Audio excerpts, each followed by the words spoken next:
Hey, you look nice today. Welcome to the Juicecast. Today, we'll be talking about The Legend of Zelda, the Hyrule Fantasy, Zelda 1 on the Famicom/NES. We have quite the history with this game, aka I played it for the first time 9 months ago, and I want to hear everything you have to say about this game, so make sure you guys follow along down in the comments with all of your thoughts and feelings and your experiences.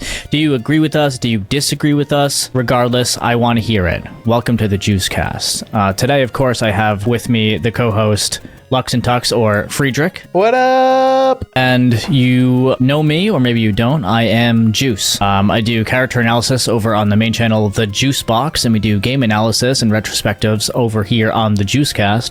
With Friedrich, why don't you introduce yourself? What's up? I am Lux and Tux live on YouTube. My name is Friedrich, and I just got into this game. What was it, a month ago? I think it was a month or two ago. Yeah, literally like a month ago. And I never thought I would play this game, but finally got through it after 40 years of being released.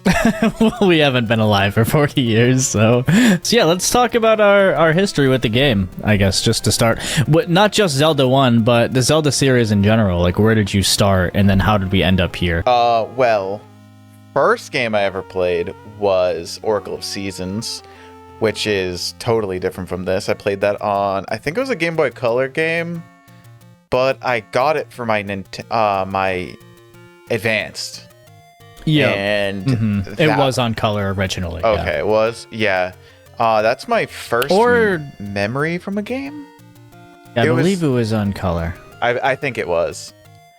That was my first memory from a Zelda game, but I didn't really get super deep into that game. What I got into was everybody, loves it, but Ocarina of Time got me into the Zelda series as a child.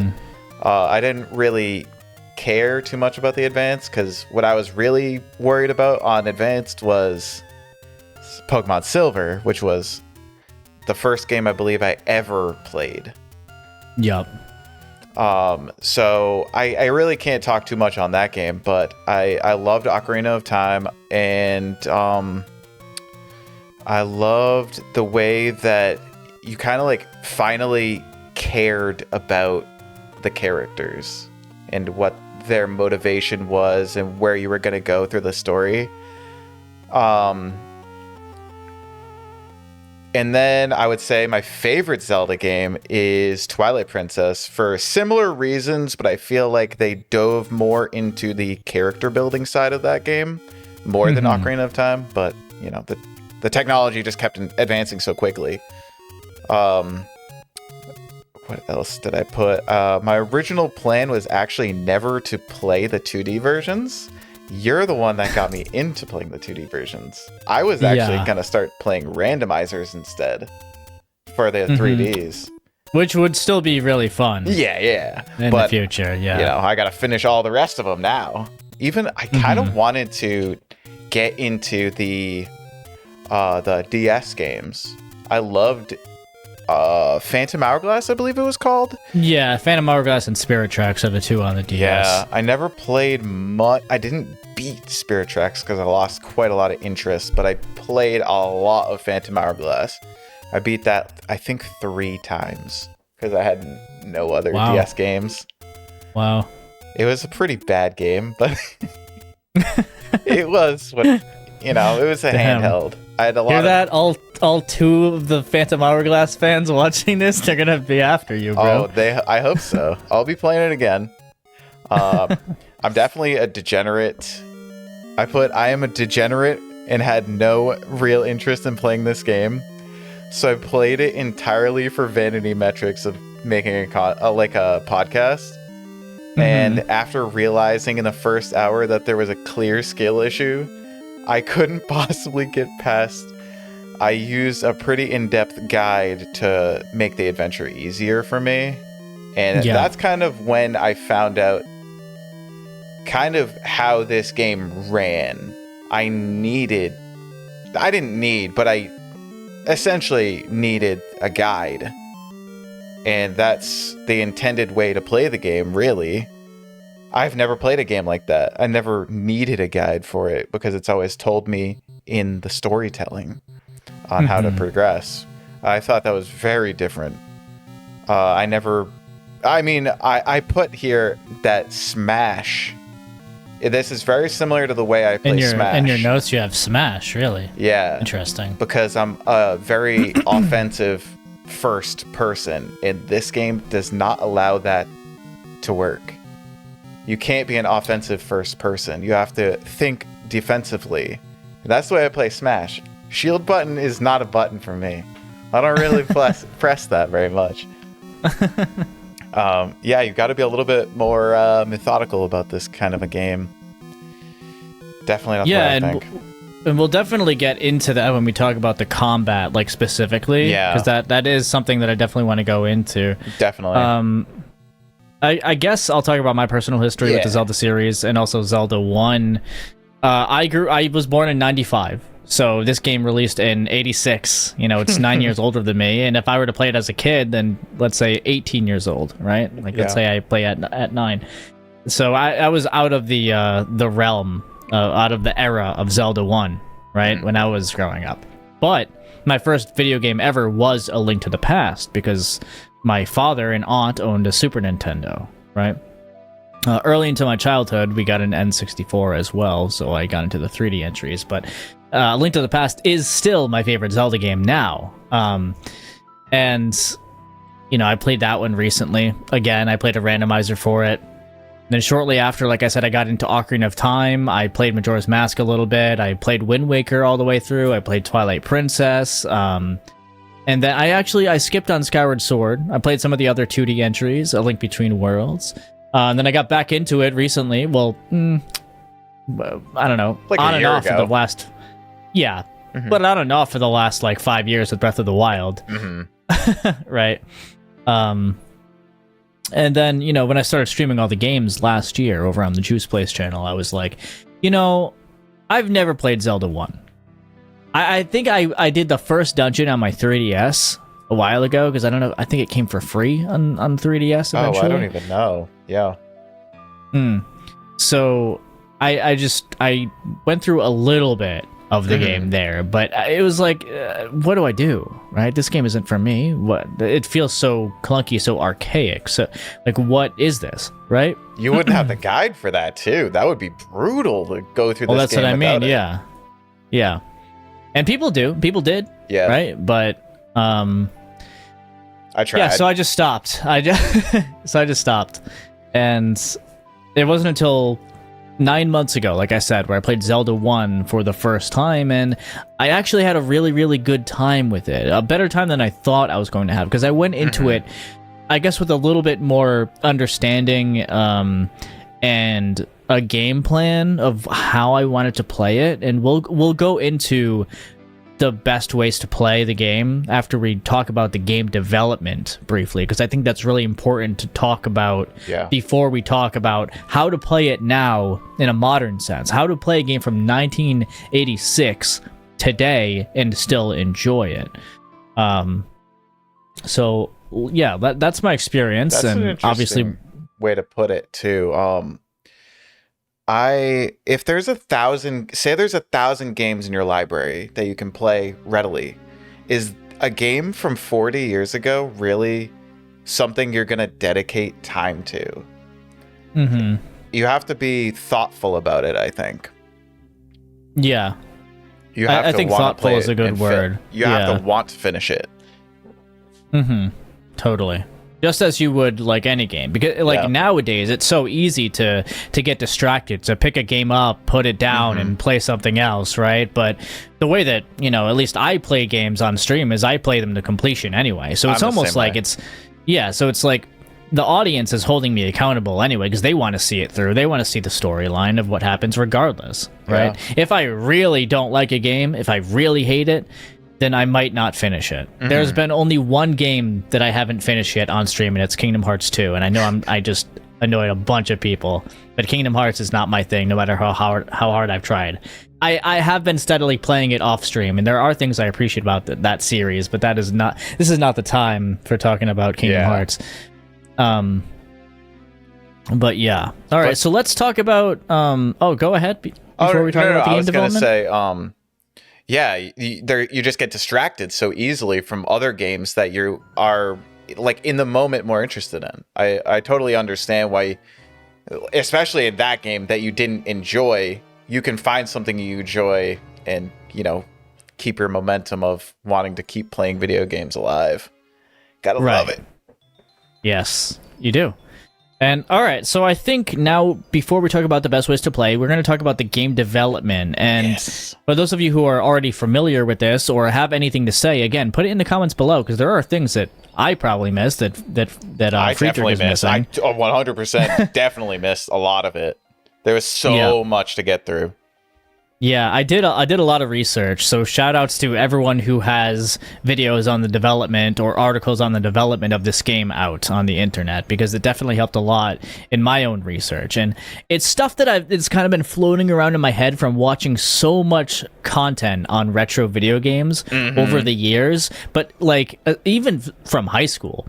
But I don't remember any of that stuff. Like, maybe if someone asked me, I would say something that's like relatively accurate.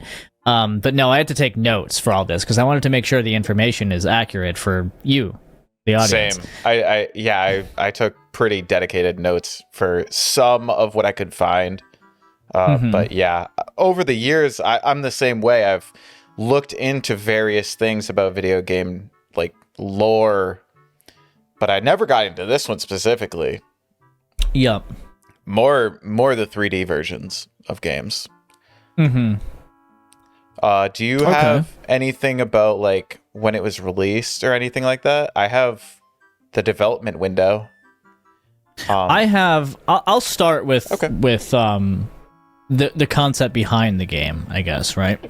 So 1984 is when the development started. Correct. And it was made essentially to capitalize on the success of the Famicom in Japan. The NES was called the Famicom in Japan. Floppy disks were all the rage, as they could hold literally double the amount of data as a cartridge at the time. And it would allow players to actually save rather than having to put in a password to return where you left off. This was an unheard of thing back in the time. You could read and write on a floppy disk. And that's why the original Legend of Zelda, with the concept of it, it was actually originally not just an adventure game, it was a build your own dungeon game and then have someone else explore said dungeons, because it wanted to take advantage of that read and write on those floppy disks. So I didn't know that. Yeah, that's an interesting fact. The Famicom disk system was made to read those floppy disks, right? But Nintendo needed the flagship title to ensure it would be successful. So while they were developing Super Mario Brothers, they were also developing codename Adventure title, right? Yep. That's what it was called at the time. Correct. Yeah. Shigeru Miyamoto was the lead, along with Takashi Tezuka. Those were the designers on the team who made all of the sketches, concept art, pixel art, everything. And then programmers were, sorry if I butcher these names, Toshihiko Nakago, Yasunari Sojima, and Marui. I don't know if those are completely accurate, but those are the programmers. And then, of course, you have Koji Kondo, who did all of the music and the sound design, I believe. I love his work. Yes. We, as most of us, I would assume, do, right? Yeah, probably.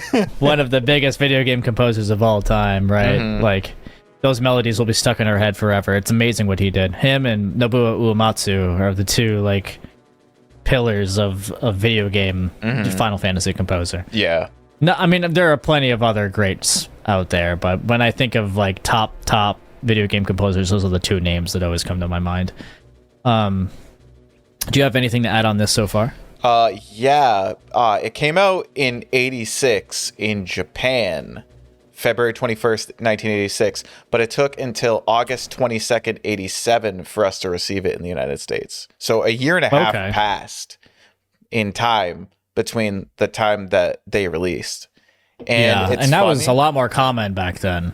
What's really interesting is Zelda 2 was released in Japan before this was released in America.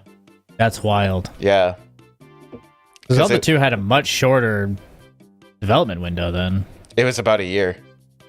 Yeah. Yeah, which is shorter. insane because it's so it changes so drastically from this game.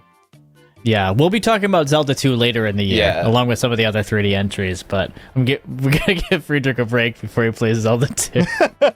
I need a break before that game. Honestly, FF7's been a great break. Yeah, FF7. If you are here, if this is your first time on the podcast, and you want to check out some of the other Zelda content we have Breath of the Wild, we have Tears of the Kingdom, but we're going to be getting into all of the Zelda classics. But for the next few months, we're going to be talking about it's Final Fantasy VII fever, baby. Oh, baby. We got original Final Fantasy VII, got some great guests coming on. We have Remake, and then we have Rebirth to talk about, and we already have Crisis Core and Final Fantasy 1 through 4 up on the channel. So if you're a fan of that series, then you're in the right place. 40 days, man. 40 days. It's 40 a short days till 40 Rebirth. days. That's wild. That's I know. wild. I'm so excited. Okay, so inspiration from the game, or for the game, came from trying to capture the essence of what it's like to go on an adventure. And here's a quote from Miyamoto here. As with the Mario series, I came up with the concept for the Zelda series from my adventures as a child, exploring the wide variety of places around my home. There were plenty of caves and mountains. We didn't have that many toys to play with, so I would make slingshots or use sticks and twigs to make puppets and keep myself amused. When I traveled around the country without a map, trying to find my way, stumbling on amazing things as I went, I realized how it felt to go on an adventure like this. So that was a quote I wanted to include because I think that essence is captured pretty magnificently. Definitely. Yeah. I had that exact same quote, funny enough. Oh, did you? Yeah. Oh, that's funny. We got a lot of the same stuff in our notes. Yeah, anytime we're talking about a game like this, we try to get some good notes down. Mm-hmm. Especially, I try to think of stuff that I don't know if you would have thought of. Yeah. When it's a more modern title, it's more so just talking about our experiences because it's not so much a retrospect in that case. We try our best, but we go back and forth between the different eras of games. Yeah. So here's an interesting little thing. Again, originally the game was supposed to be split between the future and the past, like Ocarina of Time.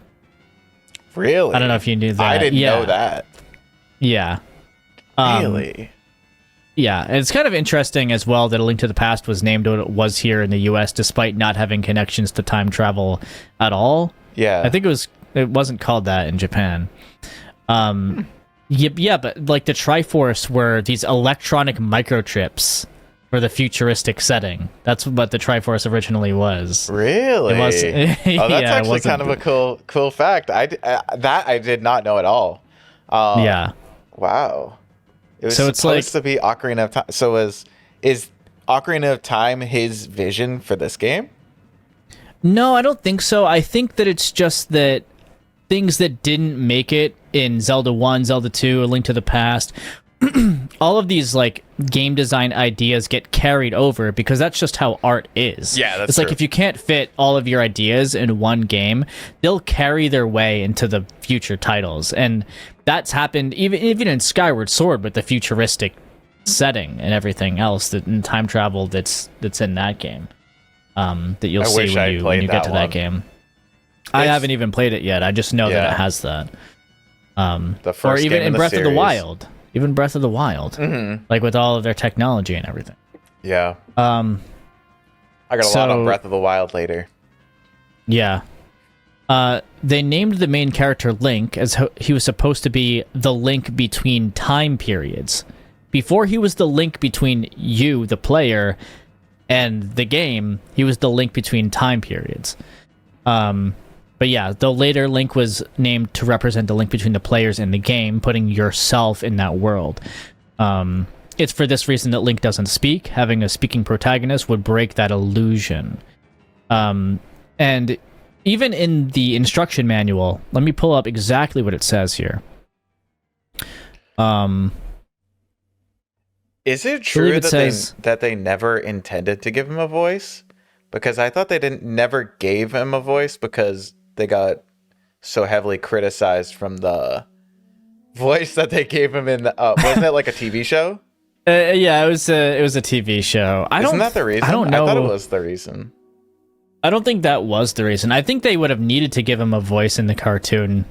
Okay. I think it's just because it was their original vision, really, to not have it. Gotcha. I wasn't totally sure on that. Yeah.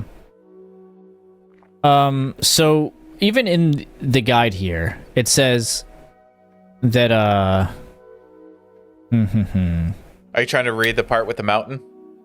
No, not that. That's extra. I can't read that at all. Gotcha. It says that Link doesn't exist until you create him. Is what it says. Interesting. Yeah.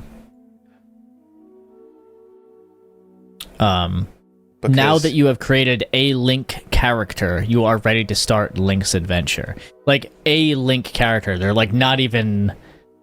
They're like going back and forth and saying if he's even like real or not, because he's really is just supposed to be you. You know? It's your adventure. Right. Yeah. That does make sense. Until Hyrule Historia messes all that kind of up. Mm-hmm. Because at that point, it's not you. It is Link. Right, yeah. But obviously, this game was not made with any of that stuff in mind. But yeah, so another fun fact about Link is he was left-handed, or he is left-handed, and that's just to aid with the pixel art.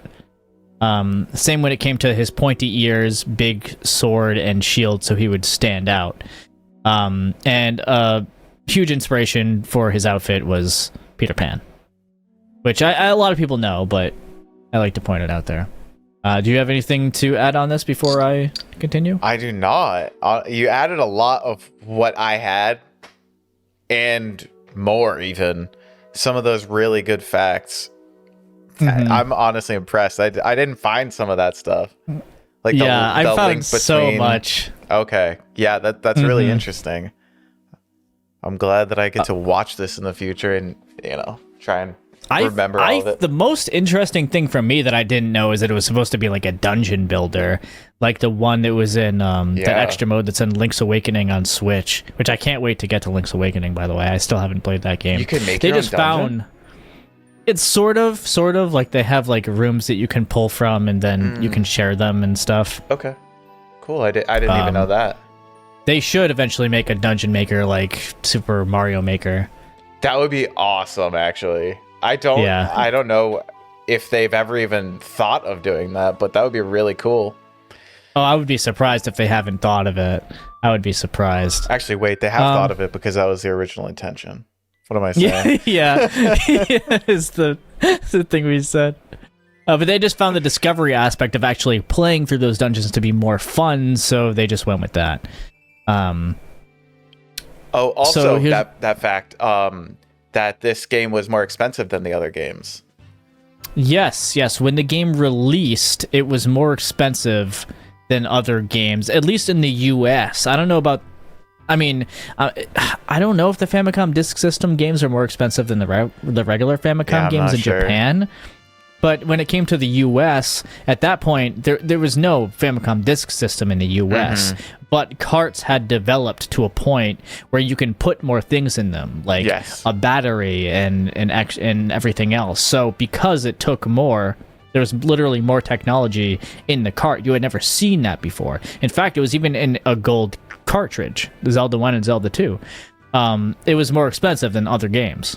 So we found varying information, $49 or $70. Who knows? Yeah, between really. $50 or $70. But you got to think that was back in '87. $180 or whatever we looked up, which is insane. Yeah, whatever that means by now in inflation. Yeah. Who knows? But regardless of that, if you want to quickly talk about how well it sold, regardless of that, I think it sold another 1 million copies in the US. I know it sold 1 million copies very quickly in Japan. It sold 130 million units total. The Legend of Zelda? No. Oh wait, no. Why? I typed in Zelda That's 1. That is okay. No, I think Zelda 1 sold 6.5 million. I have it down in my notes, like correct. globally. Okay. I was like, that oh is my really God. strange. Why is Breath of the Wild? Is that the whole up? series? No. Oh, that's just Breath of the Wild. I think so. Okay. I can't tell. But 6.5 million's impressive, especially for it being that expensive. Okay. So here's another fact. I know we're going very long on the development of this game, but it's a retrospective and it's an old game. Honestly, this stuff is really intriguing to me, so I figured it'd be really intriguing to everyone else too. Before they developed an overworld, they actually had it so you would just select levels from a menu. The reason they opted against it is because they wanted to separate it as much as possible from Mario. Where Mario was about getting from point A to point B in a linear fashion, Zelda was about thinking about where to go next, and not holding the player's hand at all. It was completely non-linear. And while the developers knew not every player would discover every secret or every item, they thought it would encourage people to share their discoveries with one another to progress, which is, of course, exactly what happened. But it's just weird to think about a Zelda game where you select levels. I have an idea about why that possibly is a fact, because the saving feature really was not a thing before this. I wonder if it was before they decided that they wanted people to save and I don't have it a know multiplayer because experience. The thing for me, the thing why I don't think that's the case is because the entire concept behind the game was based off of saving, like readability and writing on the Famicom disk system. So I think they always kind of knew that you could save, but they weren't used to it yet. You know what I mean? Like they had to conceptualize it. That's why I'm trying to think. Yeah, okay, I see what you're saying. So it was like part of the thinking through process. Yeah, I wonder if that was just on the drawing board, because has anybody done an open world before? Is this the first one? 86. There were things like it. Yeah. There's also like computer RPGs and stuff that games like Zelda or the original Dragon Quest or Final Fantasy were based off of, but that was more text-based. Zork. What separated Zelda from like the computer-based RPGs or like the stuff on other systems was that instead of it being text-based, they wanted you to do every action. So like if you pushed a rock over to discover something in one of those RPGs, you would have to type in like push rock or something. Yeah. But in Zelda, you just push the rock. You feel more connected to it, you know? So it was kind of taking from all over. You know, the elements that it was inspired by. Is it wizardry or something? Or Wizard like, 101? Obviously, yeah, Wizard 101. Wow. Here's another quote. Yeah, that's like one of the old RPGs that inspired Dragon Quest. I thought you were just like trying Dungeons to say and Dragons. Overall wizardry. Oh, no. No. Like, Final Fantasy, Dragon Quest, all these games were inspired by, obviously, like, Dungeons and Dragons that was inspired by, you know, whatever else before, which inspired wizardry and, like, all these other games, and then into Dragon Quest and Have you ever played Dragon Quest? Nope. We will, though. I have Dragon Quest 11S. We don't have with Dragon Quest. We don't have to start with 1 this time. We can maybe play a modern because we started with 1 for Final Fantasy. Yeah. So like with Dragon Quest, we can maybe switch it up and like play all over the place. I do want to play the retro ones too, but I already own 11S, and that game has looked interesting to me from the start. If you guys want to see that, let us know. It looks really cool to me. I just know there's so much lore in that series. Mm-hmm. Well, that's like Final Fantasy where they're all separate. Yeah. Looks cool. But do you have anything else for this section, the development section? I'm trying to look. I've got some for like how it was parallel to Super Mario Bros., but we kind of touched on that. It's the opposite of Super Mario Bros. In its intention. It's like anything that like they were co-developed, right? So anytime they were developing something for Super Mario Brothers and they were like, oh, this doesn't fit they put it in Zelda. Yeah. Or if they were developing for something for Zelda and it was like, this doesn't fit, they put it in Mario. They wanted those two things to be very distinct. Distinctly different from each other. And they still make those games today. It's so crazy that it all started so long ago. And it still feels fresh. Yeah, and these games were revolutionary back then. Yeah. Right? Revolutionary in game design. Here's another quote. I wanted them to talk with other Zelda players and exchange information, ask each other questions, find out where to go next. And that's what happened. This communication was not a competition, but it was a real-life collaboration that helped make the game more popular. That's very, very classic marketing as well. Word of mouth. Yeah. That's impressive that they thought about that. That was like an intention. Wow. Cool. Though the developers were very nervous, since it was the first time their game forced players to think what they should do next. They were afraid that players would be bored and stressed by the new concept. This didn't happen for most players, but that's because exploring was made fun and easy, for the most part. Because Mario is kind of like Mario is the linear, is like overly linear. So they wanted more. Yeah, of a sense just of like adventure. All games out there in general at the time, like it was a very new thing for them. They weren't sure how it was going to go. Yeah. Another thing I have is story had to be immersive but easy to understand. It's like it was the first time I think they've ever really had a story in a game either. Pretty much all of it takes place within the game's manual, which is essential. Almost entirely. The only thing that was in the actual game text-wise, like discussing things, was directions that they gave you, or like how much things costed. Yeah. That's the only text I really witnessed. Like, oh, bomb this wall, or whatever. But that was only a few times in the dungeons. All right, I have one or two more things to talk about the development. The rest of my notes will come up as we talk about the rest of the game. Okay, cool. There were a lot of things that needed to be scrapped due to console limitations. All dungeons were drawn out on graph paper and handed off to the programmer, Toshihiko Nakago, that I mentioned earlier, who created them in-game as closely as he could, but actually made the mistake of using only half of the dungeon's pieces while creating the whole map.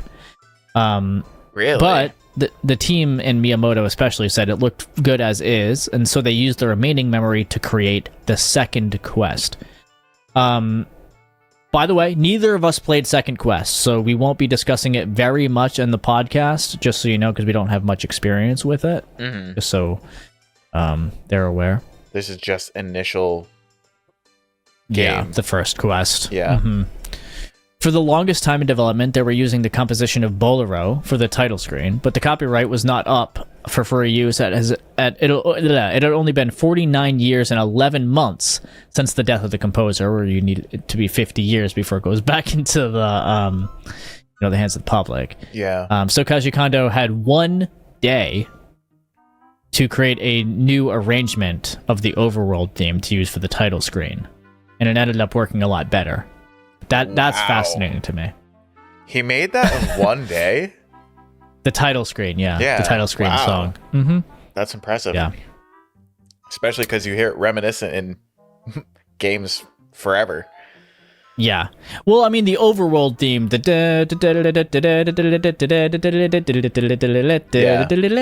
that was made already. He already composed that. Okay. But the title screen, he had to make an arrangement based off of that, like the like how it starts. They still use that in their games, though, is what I mean. Which is hilarious that he made that in a day. Yeah. I don't know how true this is, because I've heard conflicting things, but from what I hear, or what I read, is the game wasn't beta tested. Miyamoto said that if he enjoyed it, then others would. He wants the players to feel about the game what the developers felt themselves, which is, as he coins it, which is already a word, but I think the way that he and some other game developers use it, kyokan, sharing emotional feeling. So yeah. Feels very not broken though, which is hilarious. Yeah, definitely. For not beta testing? Wow. Mm-hmm. And I could be completely wrong on that, but that is something that I had read. But okay, that being said, that's a lot. That's a lot about the development. That, you told me some stuff that I really didn't know, so I that was very interesting for me. Good. I hope it was interesting for all of you as well. Let me know what was your favorite little fact about the development that you hadn't known before. And stuff that we didn't cover. Yes, and if there's anything we didn't cover, like I said, put it down there, because I'm just as interested. Obviously, if I wasn't interested in this stuff, then I wouldn't be playing the games or looking into it or anything. It's fascinating to see just how the series and video games as an art form as a whole have developed from the 80s, 70s, 90s to today. You know, some of my favorite games ever were released in the early and late 90s. So, you want to get in the best ways to play? Yeah, let's talk about that. Let's talk about the best ways to play Zelda 1 today. Like, how do you... Before we even get into our experience, how would the audience play Zelda 1? Because if you haven't experienced Zelda 1 and you want to play all the Zelda games, then obviously some of the stuff we're going to be talking about in our experiences is going to inherently spoil the mystery and surprise and discovery that The Legend of Zelda aims to be. Mm-hmm. So if you want to play the game, right, and we give you the best way to play it, then maybe go play it and then come back, bookmark the podcast or whatever. We don't mind. But yeah, so let's talk about the best ways to play. Why don't you start if you... Okay, I mean, what do you have for this section? The best way to play is probably the original console and controller, just because that was how it was intended to be played. But if you can't do that today, I think the best way is honestly the Switch, just because the save states are great. It's a proper ROM. I think they did a decent job porting it over. Do not, whatever you do not play it with a Switch Pro controller. I tried that. It is not a good experience, and it was very much one of the reasons why I thought about stopping playing it. I ended up getting myself the same exact controller that you suggested. We have the same one besides different colored. This is a great way to play the 8BitDo SN30 Pro. This changed the game for me, truly. It is probably... I've seen other variations of it and others that were more NES. This is SNES. That don't have the sticks. You can get that. I think they're called the Mini. I can't remember exactly. Those are great too. So 8BitDo has so many variants. I mean, there are so many companies out there. Even I believe Hori has always made like great third-party controllers for Nintendo. But I really like the company of 8BitDo. Yeah, sometimes like with I would say their D-pads aren't perfect. Like this isn't as good as the original Super Nintendo D-pad, but it's really good, and it's a huge step up from the Switch Pro controller or Joy-Cons or anything like that, or like the Xbox 360, whatever. Take it from me, I tried it. I couldn't get past it. I think I think literally the next day I bought it. Yeah, I remember watching you like struggle a lot. I was frustrated. So frustrated, because my brain is thinking in a 3D space. All the time I'm thinking in a 3D space. And it's 2D, because the last time I played a 2D game was forever ago. Maybe Pokemon. That's probably it. Yeah. What do you think? Do you think that's like the way to play? Do you think on the Switch? Or do you think there's good ROMs for the PC? I would personally... Yeah, I have a few things to say, I guess. So, first of all, I think playing on original hardware would be great. If you have a Nintendo, if you have like one of the mini Nintendos, I don't really know what the heck the model is. I think it's compact. I don't remember maybe entirely. I don't know. And you have like a cool upscaler even where you don't have input delay like me. Like I have the FrameMeister. what's it called? Yeah, I have the FrameMeister that I So wanted jealous. it for years. Yeah, shout outs to My Life in Gaming for making me want that thing for 5 years when they first put out there. And now they have the OSSC and they have the RetroTink 5X Pro, which anyone can get now. Yeah. Yours was so get scarce. You couldn't get yours. Yeah. And now the RetroTink 5X is an even better product where you can actually upscale up to 4K. Wow. That's crazy. Yeah. Yeah, and it has just as many inputs, unlike the OSSC. So low input lag? RetroTink. Yeah. RetroTink in general. They have as low input lag as an upscaler as you can possibly get. That's sick. All of these. Yeah, and it's the best upscaling you're going to see with those three products. So that's the best way if you want to play on original hardware, unless you have a CRT. Ooh, I do love a CRT. I don't have one. I really want to get one. What's that one that you were telling me about that you really wanted? But it's like crazy expensive. Oh, it was a PVM. Yes. Yeah, like the PVM that I was looking at was pretty goddamn expensive. Yeah, it was like $1,000 for like a 22-inch model. Yeah, something like I can't afford that. But crazy. Like it would be amazing for my retro setup because I have my upscaler down there where then everything gets sent through HDMI into my capture card into my monitor so I can play all my retro games without any lag on my monitor. Yeah. Right? But then you could also have a second output for composite or SCART or S-Video or whatever to that CRT. And it would look absolutely fantastic. That would be the best way to play the game, but no one's, the very limited amount of people are going to be playing it like that. No. Yeah. Another way you could play it is through emulation. Just make sure that if you are playing it on emulator, that you are playing it on a good emulator and you're playing it with as little latency as possible. And the reason we say that is probably because of the control of the game, which we'll get into a little bit, but it's pretty specific. Like you don't want any delay when it comes to this stuff because the way the combat system works is you have to be on point with your positioning and your spacing and in your timing especially. So you don't want to really be messing with that. And wireless controllers aren't always the best for something like this. Yeah, I did this wireless, so there's a little bit of delay between this and the Switch. Yeah. And sometimes you have and my Switch is behind me, so yeah. So you're gonna have like little drops here and there on the Bluetooth or Wi-Fi connection. A wired connection. Mm-hmm. Yeah. So if you have like a wired controller, I mean, this connects on the PC too, right? Yes. So, but these are wireless, but you can get a wired variant as well. But what I was going to say is that's number one.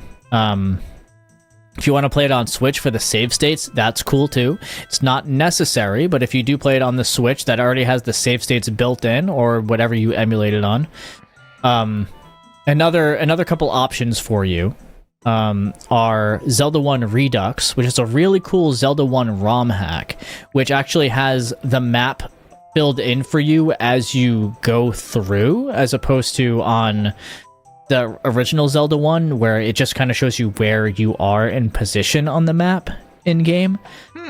It also, instead of having a stab, has a slash, and there's a bunch of other, quality of life options, where it's a lot of modern players would probably play Zelda 1 Redux before they play the original Zelda 1. And any of those options you can turn on and off, so that's up to you.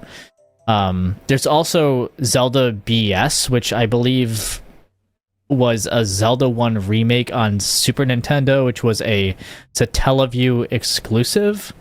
I don't really know much about it, but that's another option you have. And I guess we'll talk more about the Satellivision when we get into Link to the Past, but that's a story for another day. What I really want to say is that the best way to play this is with the original instruction booklet. You have no excuse not to use this thing because unless you don't have an internet connection or whatever, I mean, I guess you could print it out at the library, but You the probably wouldn't PDF be watching this if you didn't have an internet connection. yeah. The PDF is on the official Nintendo website, and this thing was pretty much essential to playing the game. When people go into the game now, they always think everything is so cryptic, and to an extent, they're right. But the game was meant to be played with this instruction booklet, where it has the story. All of the information that it gives you is crazy. Yeah. I mean, it shows you all of the controls. It shows you what items do, every single one. Shows you, but you don't really know this stuff in the game itself. No, it's not explained at all. Shows you the sword upgrades. It shows you the shield upgrades. It shows you the rupees. It was mistranslated to rubies in the U.S. manual, by the way. I was going to correct you. Yeah. Dang, it was never supposed to be rubies. But it shows you all of these things. The power bracelet, the magical clock, the boomerang upgrades, what the magic wand does when you get the Bible, the magic book, whatever the heck. Yep. It shows you guides for all of the enemies, for the underworld. It shows you... It even, in fact, comes with a map. What it says is, only use the map in these hints as a last resort, because actually I don't think they came with them in Japan, but in the US they did, because the US audience was deemed less patient than Japan. So, yeah, so they were afraid. But so in the instruction booklet, they're hidden behind something where it's like, okay, only pull these out as a last resort, because Miyamoto didn't like that they were there at all, the map. Interesting. I thought they were always intended to be. And I don't know if they were in the Famicom, but yeah, for the NES, yeah, they were. It was always intended for it to be there, but it was more of like, okay, if you can't find something, here's the map. And the map is pretty detailed because it actually just straight up shows you the location of dungeons 1, 2, and 4.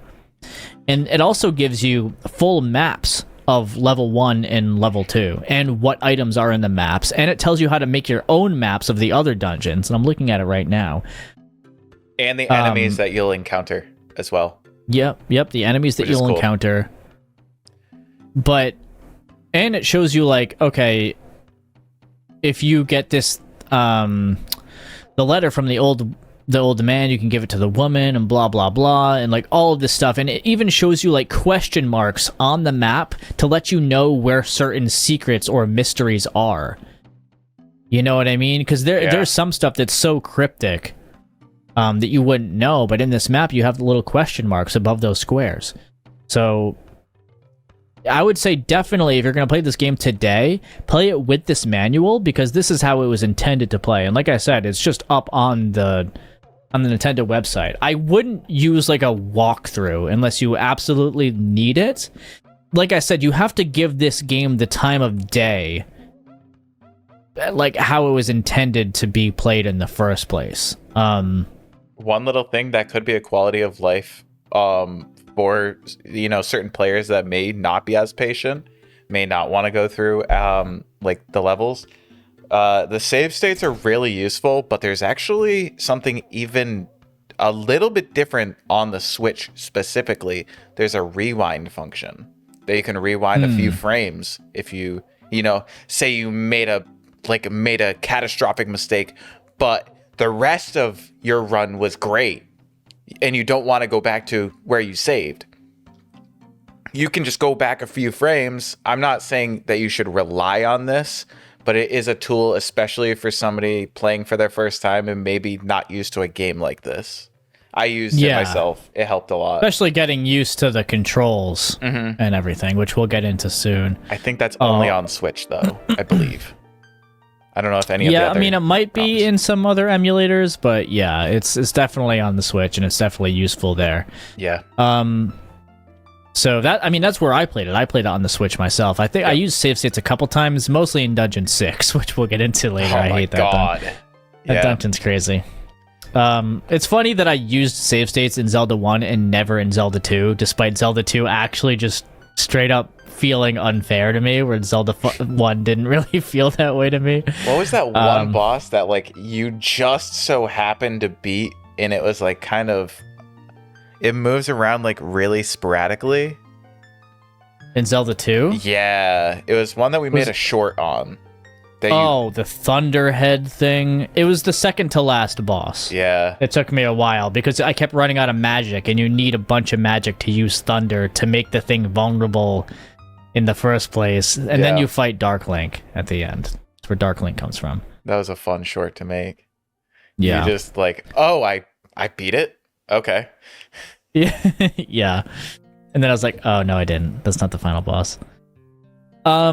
So I would say that that's a really good way to play, especially have the instruction booklet up. But again, like we were talking about, the passing of information. If you have a friend who's playing through this at the same time, who's like also a Zelda fan, and you guys give each other little hints that one person may have not known, or vice versa, that would be amazing too, because that gives the spirit of Zelda that I think they were really trying to invoke in you in this game. So I would say those few things that we said would definitely be how to play Zelda 1. It's not, it's free online. If you have online on Switch, it's for free there.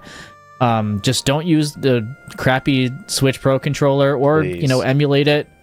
Or if you have the original hardware, or your parents do, or whatever, then that's another great way.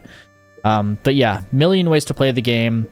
And I would say it's worth playing if you are a Zelda fan. Or even a if Dark you're not Souls fan. Even if you're not a Zelda fan, I think this, just for the history behind it, is very significant. It's the first it's very in the fascinating. Zelda series. Yeah. One of the most iconic franchises in gaming. And I think a lot of people, like, they try to play it and they give up because they don't have these resources. They don't have the manual. They have a crappy controller, whatever. Do whatever you have to do, whatever quality of life that you need to experience the game. Take it. Don't feel bad about it. Especially the guide. It was meant to be played with the guide, right? I think it's the overwhelming choice now. I think that's why people aren't playing it or finishing it. That maybe now, yeah. But whenever I see people talk about wanting to pick up a game in the Zelda series, or they start playing the Zelda games and then they try to go back to Zelda 1, they don't even know what to do. They don't know where to begin. They don't know anything, and then they give up. And I think having the instruction booklet would be a great way to not give up on the game and see it through, because honestly, some of the design elements of the game, especially for the time, are absolutely genius, and they're worth going through. And still used today. Yes, absolutely. It inspired so much. Yeah. Do you want to get into the story? Yeah, why don't you? Okay. There's not much to the story about the game. The one thing I do know is, like I said, they needed to have a story, like some sort of motivation for the game. And then they hired a screenwriter behind Dragon Ball. I don't even necessarily remember his name. He's the one who did the artwork in the manual, I believe. Oh, interesting. Oh, you know what? I can kind of see that, especially in the mountains. Because, I mean, it's not Akira Toriyama, but it was some screenwriter. Yeah. I don't know. And then the way that they drew the characters, too, kind of anime style. Yeah, you're right. It is. It is. So why don't you go off? I have like a brief synopsis. Okay. So Hyrule is under siege from Ganondorf, right? I don't think it's Ganondorf. I think it's just Ganon. Yeah, the Prince of Darkness, Ganon, the pig form. He took Zelda prisoner, and what do you call it? Zelda requested that Impa find a hero to release her. She broke the Triforce into 8 pieces and spread it throughout the land. Yeah, the remaining piece of the Triforce. Yes. Because there's 3, and then she took the last one and she split it into 8, just like what you do in Wind Waker, by the way. The Courage, right? The Triforce of Courage. I believe so. Yeah. She Ganon has the Triforce of Power. She has the Triforce of Wisdom. And this is the split up version of the Triforce of Courage. And was there anything else to it? There's not a ton, really. No, Kind not of really. like just adventure. It's very desolate Hyrule. Very Yes. desolate. This is on. Very like post-apocalyptic, just like Breath of the Wild. And honestly, I didn't even think about the connection between the 8 pieces of the Triforce that you do in Wind Waker. It's the same thing. and it's it's just it's as split. Dreaded. Dreaded. Oh, dude, That's the entire game of Zelda 1. What was it? The Triforce quest in Wind Waker. Well, yeah, the Triforce quest tough. in Wind Waker wears out its welcome a little bit for sure, but we'll get to that game eventually. The HD remake, I did play through a lot of the HD. It fixes a lot of the problems. I will say that. It fixes a lot of the problems. Beautiful. But that's the story of the game. They basically just wanted to give you some inspiration to actually go through the adventure because it's not so linear like Mario. And it is what it is. The story isn't told in the game; it's all in the manual. So Yeah, like I said, the only thing in game for text is directional hints, and numbers on the screen, whatever. Like your what do you call it? Your rupee count and how much stuff costs. That's really it. it's a secret to everyone. Boy, this sure is expensive. Like stuff like that. Yeah. Or there's a secret in Spectacle Rock, whatever the heck. This wall looks in particularly strange today. I wonder what happens if you bomb it. Yeah, stuff that would be too. That would probably be too direct, honestly, for them. Yeah. I think one of them all right. does say there's a bombable wall. I can't remember entirely. There's something in the next room. I think it's one of the old men that say something it like in that. Yeah. Yeah. There's a secret in the next room, which was actually originally supposed to be a regular walkthrough wall that you don't even bomb. I think that's in level 9. There's a secret in the next room. I think it is. It's level 8 or level 9. And then they scrapped it, but they kept the hint the same thing. And originally you're supposed to be able to walk into the wall on the right, but they kept the hint because you could bomb the wall on the left. Gotcha. Yeah. So, Were you intended... Is there anywhere in the manual that tells you which walls to bomb, or is that supposed to be an intuition thing? I don't believe it is. How in the world would people figure that out? well, I don't know if there's a hint that specifically tells you about bombable walls, but I know that the map has the dungeon layouts for both 1 and 2, and bombs are always optional at that point. So, to get the magic boomerang, you have to bomb a wall on the right in the second dungeon to take down all of those Garayas, the blue Garayas. Yes. Then you get them. You get that magic boomerang upgrade and stuff like that. So you always know that there are secrets in those rooms, and in some rooms you take down the enemies, they give you a bomb. So you're thinking, okay, why am I getting a bomb in this room? Why is this enemy dropping a bomb? Stuff like that. That's kind of like, I should use a bomb somewhere over here, right? Yeah. Especially in Dungeon 2 where you're using a bomb to take down the dongos. Right? So you're kind of learning how to use all these things. And also the manual, I mean, it does tell you, you can bomb certain things in the overworld, you can burn bushes, you can do all this stuff. So I think intuitively you're just thinking, okay, if I can do this stuff with the bombs, I gotta be able to break the walls. Yeah. And then later you're required to, so you go backwards and, you figure it out. I think, because some of these maps would not be complete if you did not bomb a wall, and it straight up gives you the layout of the dungeon, so it does make sense that you would probably be curious about it. Yeah. Which is very interesting. I'm not seeing anywhere on here that says bomb a wall or anything, but that's... Oh wait, no, there is. Tips for underworld survival. Is it really a dead end? If you can't go forward, maybe you should try a bomb and make your own door. Yeah, so there we go. That's genius. Okay. Yeah. So they kind of, They thought of it all, and like I said, you got to play this game with the instruction booklet. You got to look through. Yeah. Okay, I didn't know that. I didn't read a ton of this. I did use a walkthrough personally. Yeah. But I love how I sent you this guide, and you're like, I'm gonna use a walkthrough. Yeah. I was like, that only gives me the first two. I'll use it for all of them. That's so funny. Because I was already done the first 2 dungeons within the first stream. I think I did 3 when in the first. I'll talk about my experience, I guess, when we get there after the control, right? Which we'll get into next. Now that the story is pretty much covered, there's not much to it. Yeah. So the only thing I really want to talk about the control, and the reason why we talk about having a good D-pad is because you're locked to 4 directions in this game, unlike A Link to the Past, where you can go diagonal. You can throw boomerang into diagonal directions, or there are some projectiles that will come at you in diagonal directions, but you can only move Link 4 cardinal directions, and you can only stab in that direction. So you're going to want to have quite the precise D-pad. When you stop moving to, let's say, attack, you actually get locked back into a pixel-perfect grid, which is why sometimes when you stop, you can see Link slightly shift, which can make some of the combat a little bit tougher, which I guess we'll go into later.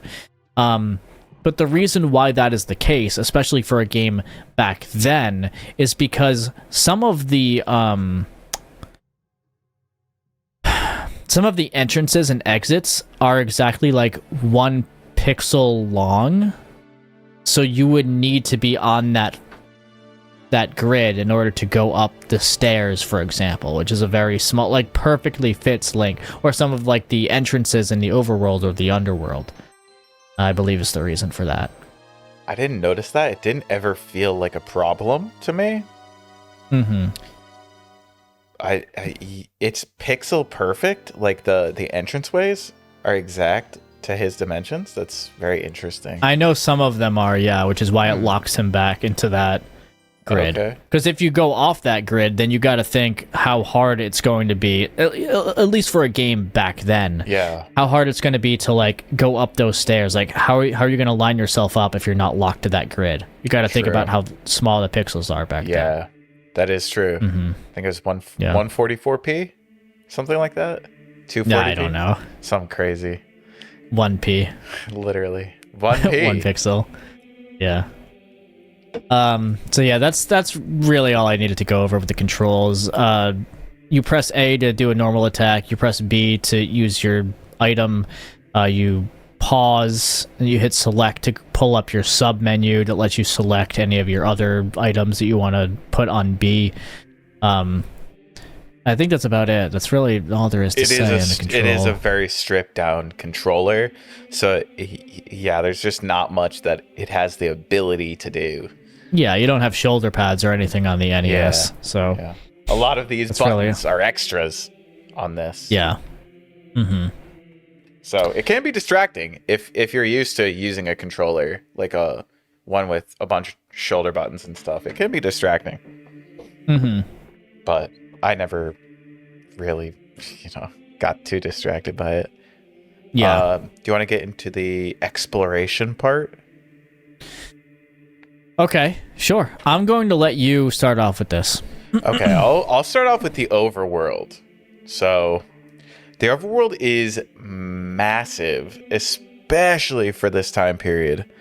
If you look at it, it is vast. Like, there's different biomes even. I wonder if this is one of the first games where there's different biomes. Like, there's a desert, and different types of enemies spawn in different areas, which I thought was very interesting. Mm-hmm. I didn't think there was going to be like a specific. I thought it was going to be more random than it was. But if you venture up top to the left side, near one of the dungeons, I don't remember which dungeon, the Eagle dungeon. Top left, I think, is Graveyard. Is that what you're talking about? It's above Graveyard. It's where the Lynels were. Okay. More Death Mountain stuff. or whatever it's called up there. You intuitively probably turn around and run the other way because they'll most likely kill you in just a few hits, unless you have the upgraded. I think what is it? The red ring, like the upgraded ring. Red ring, you're probably not gonna have. The blue ring, yeah, because the red ring you don't get until level 9. Yeah. Which, but if you only have a few hearts, you're gonna think twice about going up there, and if you do, you're probably getting sent right back to the beginning. Yeah. Just to go off of that really quick, I think that even though the game had like a save system, it's really smart that when you die, you get sent back to where you started on the map, because it tells you to try a different direction. If you keep dying trying to go into one place, you don't have save states on the original NES, right? So it's going to tell you, okay, instead of going to these Lionels or whatever, I'm going to try going over to the right side instead. I'll see what's over here. Maybe there's some, and then I'll get powerful enough to go over to the left later, I think it was actually bottom left you wanted to go to get to Dungeon 1. Yeah. I don't know what drove me to it, but that is one place that I found on my own, was Dungeon 1. Yeah. Which is very interesting because you can literally find almost every single one of the dungeons. And I just so happened to find the one that was intended to be the first one. Was Dungeon 1, wasn't the entrance like the dead tree or whatever? I think that was 2. No. 2, no, it wasn't. Yeah, no. The eagle in number 1 is like, it's like across a bridge and then there's the dead tree. It's found northwest of the starting screen. Yes, you're right. Yeah. Okay. 2 might be what you're thinking of. Maybe over on the left side. Yeah. I think it might be. Where you go southwest and then you like go up or something, like up a little bridge. I think you might be right. The overworld is quite expansive. Like, one thing that I thought was really interesting was there was a lot of different trees that you could also burn, which is cool. And I think those were in the guide as well. I don't know exactly, but I think there was specifics that showed you which things you could burn, and you could find that shop. Because there's, I think that's the place that you get the cheapest magic shield. Yeah, for 90? Yeah. I think it's 90 rupees or something. Yeah, the guide tells you that you can burn down trees. Originally, I almost brought this up when I was talking about the things that technologically held this game back. Yeah. Originally, you were going to be able to burn down every tree, like all the big ones too, but they couldn't do it. That would be a little too freeing. Also, yeah, maybe. But I mean, you can burn down all the small ones. Doesn't matter. Another thing is they were gonna have, level 7 where you use the flute to like go into that fairy fountain and then it's a desert. They originally wanted to animate the water like flowing and leaving to turn it into the desert and show the entrance, but they couldn't. Because there wasn't enough like memory, or the technology just wasn't there, so they just like palette swapped it. Just drain the river, or drain the pond, or whatever it was. Well, that's what they wanted to do. They wanted to like animate it, but instead they just had to do a palette swap from blue to gray, or sandy color, whatever it is. Yeah, beige, brown, tan, whatever. Yeah, that's actually. It's crazy that it is that limited. Trying to think of a game that's this limited must be really tough, because you have to really be intentional with what you add. Which, it makes sense. It kind of sucks, but it makes sense. Yeah. Okay, so I guess let me talk about it a little bit. Okay. When it comes to the overworld. I have a few things. Okay, the map was small enough that you could learn most of the layout in a few hours. not very much is actually locked off from access. Only 2 dungeons are literally impossible to reach at the start of the game. The challenging enemies serves as a lock from accessing certain things until you attain more skill. Yep. And typically when you die because you feel like that part of the map is hopeless currently, you're not as likely to make your way back there since you start back to the first screen, like I mentioned earlier, encouraging you to try a new direction, which is pretty genius. The only other thing that really locks you off is a lack of information, like not knowing you need the ladder or not knowing how to get through Lost Woods will lock you out from the top left of the map. Naturally, you're most likely to stumble upon the first 3 dungeons and gain that experience and knowledge. The rest are more hidden. Zelda is a mysterious game, and it does not so easily give you everything, but if you listen carefully, you'll realize that all the NPCs gives you almost everything you need to know to get through. The game also pushes you to read the manual in the opening text scroll. So, so there's that. Also, another thing, especially for level 3, or like dungeon 3, I had stumbled upon the fairy fountain and that it was in very close proximity. So I used that knowledge that I learned from where the fairy fountains were to really help with my experience. I think, honestly, finding the fairy fountains were so helpful. Yeah. Because, like, you don't want... so, for context, when you die in this game, or when you start the game up, no matter what, you start with 3 hearts. Yeah. So, going through some of these dungeons with 3 hearts is going to be really hard for you. So, you're going to want to find those fairy fountains, go to them to restore all of your hearts before you go back to those dungeons. So, knowing where they are is pretty important.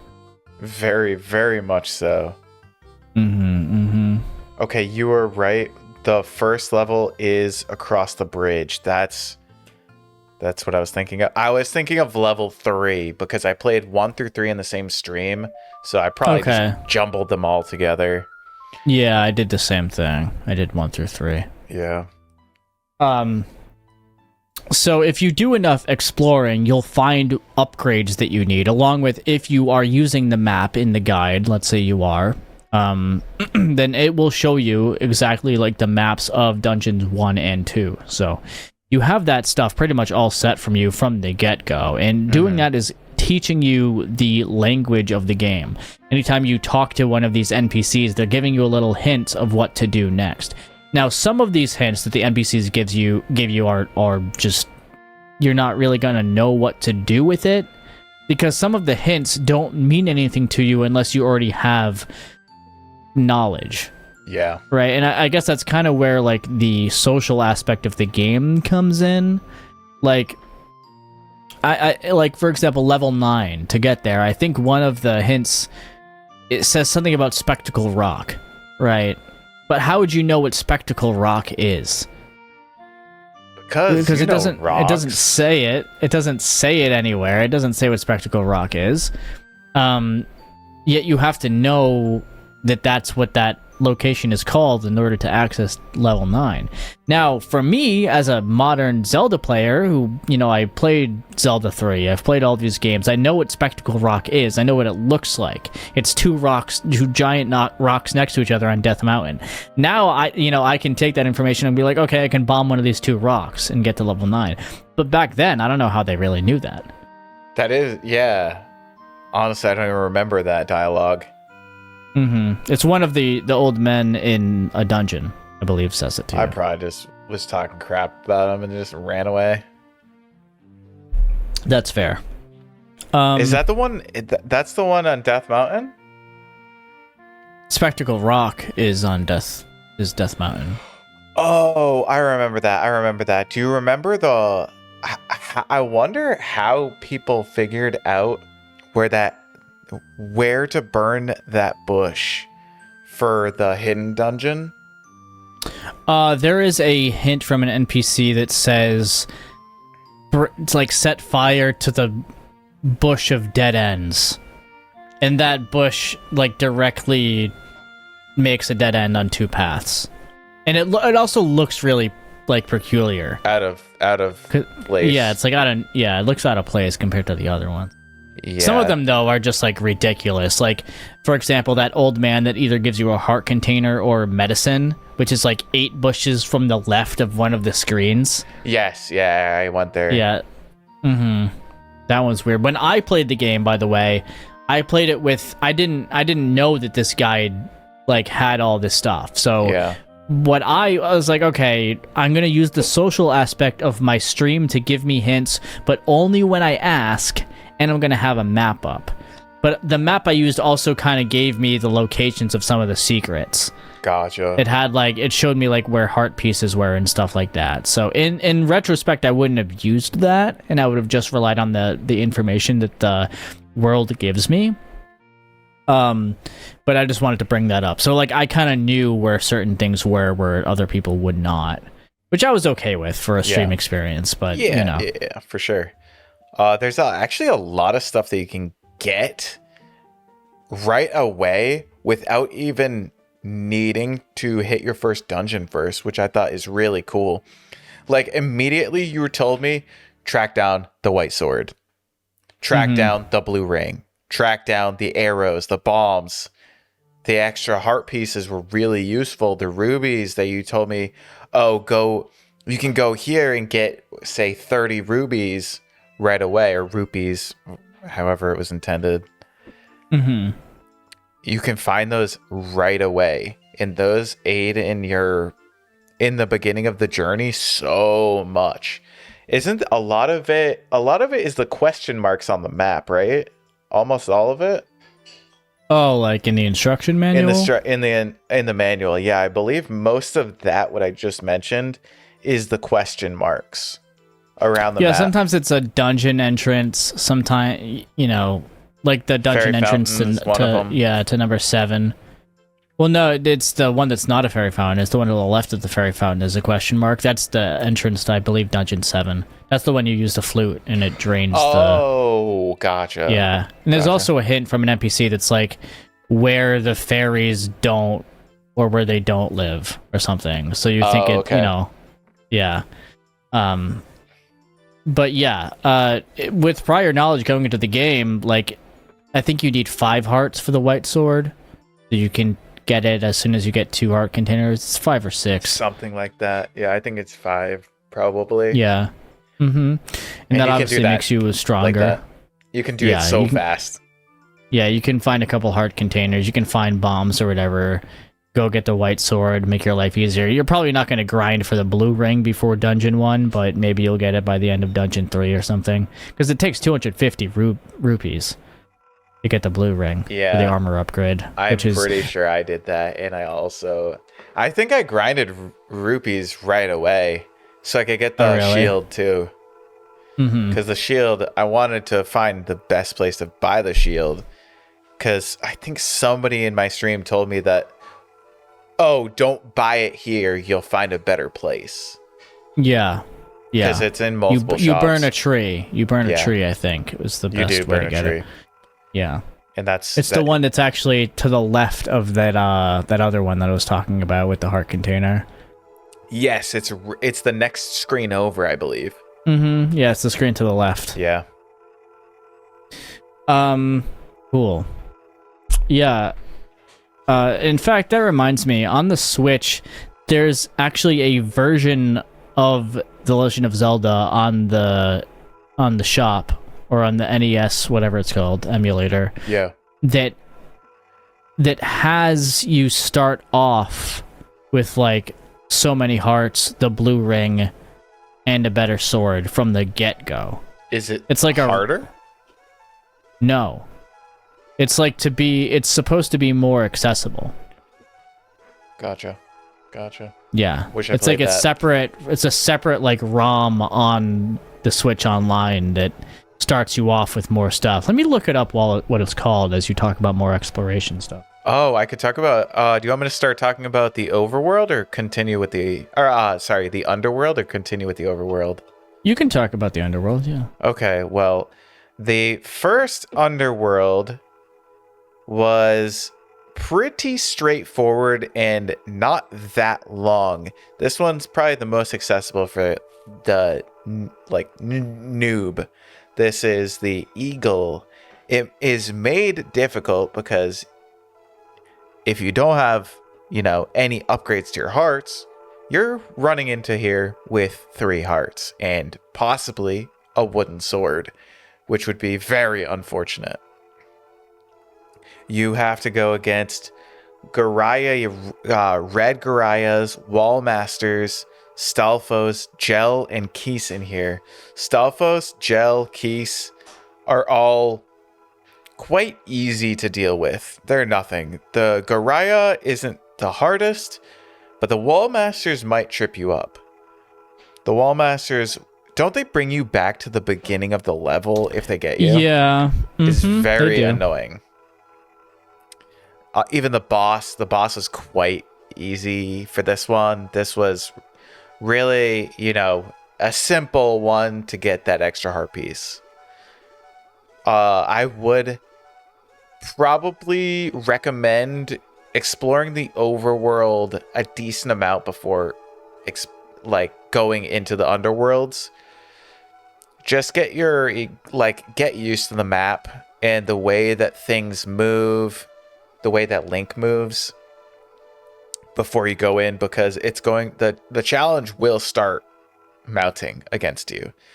1, 2, 3 aren't crazy. They might require you 1 to 2 tries to really beat. Those are teasers, especially compared to the later dungeons. Once you get to 5, 6, 5, I had a harder time with than 6. I got 6 in no time, and I know Juice, you said that 6 was the hardest for you. Yeah, 6 and 9. I guess it's just called the special version. I don't know. You start off with the white sword, a magical shield, the blue ring, the power bracelet, and a bunch of rupees. Oh my god, that's crazy, actually. Yeah, that's so a that lot. That would have been nice for you. Honestly. Yeah. Wow. I didn't even know that was a thing. They have, I think that, I don't know if they have one for Zelda 2 as well. But that would be nice. Yeah. Especially because I know that one is how you mentioned it unfair to you. There are there's a better way to play Zelda 2 now. There's a ROM hack in the same way that there was a ROM hack for Zelda 1 that I was talking about earlier. Yeah. Zelda 2 Redux or something like that. I don't know. We'll figure it out when we get there. For sure. Yeah, but when it comes to exploration into the underworld,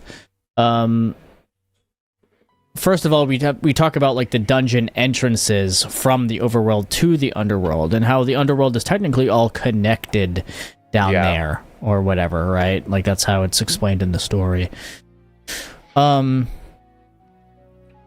It's pretty unique because you're talking about using the items that you've gathered, the bombs that you get and everything, to explore the dungeons more. And it starts off pretty easy. We got through dungeon 1, 2, and 3 in a span of, for me, it was 2 hours. Yeah, it was or something like that. 2-3 hours, maybe. You get through dungeons 1, 2, and 3 pretty quickly. You gather those items. You feel there's a sense of progression there. You feel really good about it. Yeah. Then the game starts actually getting pretty difficult.